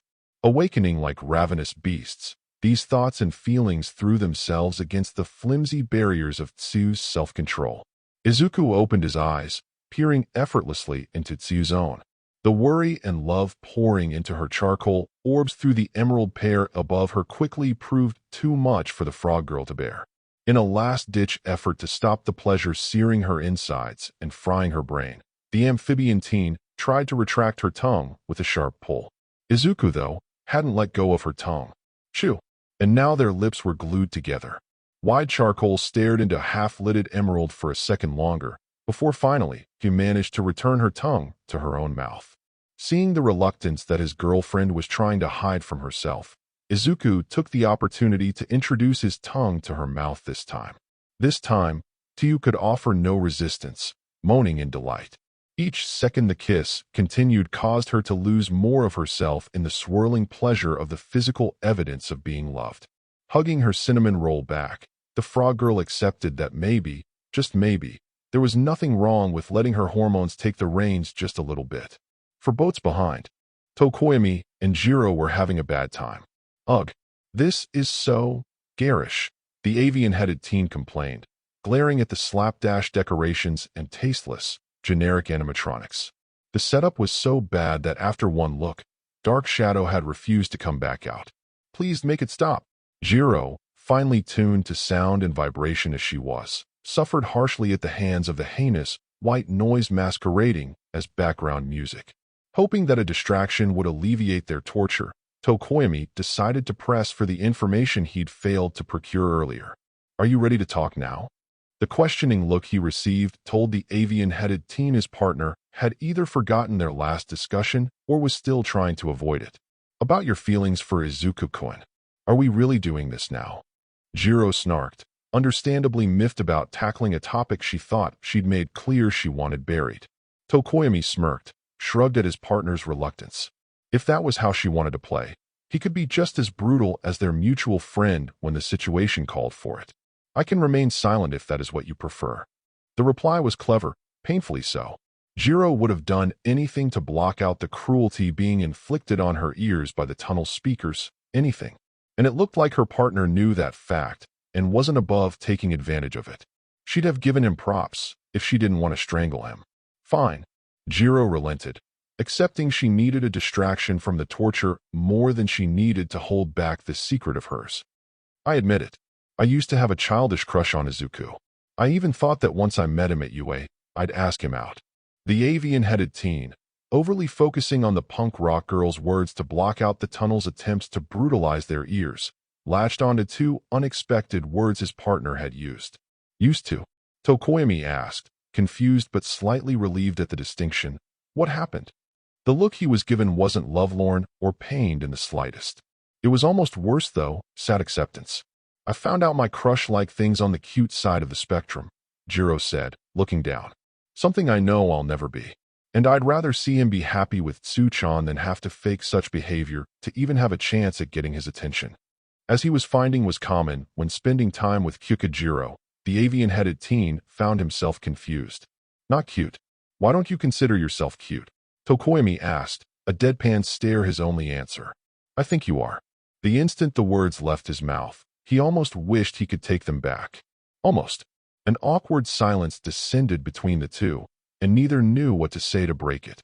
The awful cacophony and decorations that had tormented them suddenly became irrelevant as the thrumming sound of heartbeats drowned out all else. So, Dark Shadow asked, slithering out of Tokoyami's stomach as if summoned by the shift in mood. Is this a date now? Back at UA, nearly sunset. Nizu couldn't believe he'd been so stupid. Speed walking through the halls to get to the main gates as quickly as possible. The quirked animal knew for once he'd made a terrible mistake. He'd been too focused on pondering out how best to help one Toru Hagakure after reading the concerning report of her first individual therapy session. His customary mental acuity had failed to take into consideration a most important fact. Takeo Go was far too sentimental for his own good. Their conversation over the phone hadn't just been disastrous, it had fallen apart. I hope I can make it there in time. Nizu muttered as he tried to not make it obvious he was a strand of self-control away from running through the halls of his own school. He needed to reach the agreed-upon meeting place where Momo Yaoyorozu would be returning custody of Lily to their resident necromancer, and quickly. Why had he thought telling Takeo about that was a good idea? What was he thinking? The large bay of doors signifying the front entrance to the building was just coming into his sight when the ground shook, almost as if a stampede of enraged rhinos were charging forward. That was all it took for Nizu to understand he was too little, too late. Maasasa. And that's it for today. I hope you enjoyed Support the Writer. Don't forget to like, sub, and share.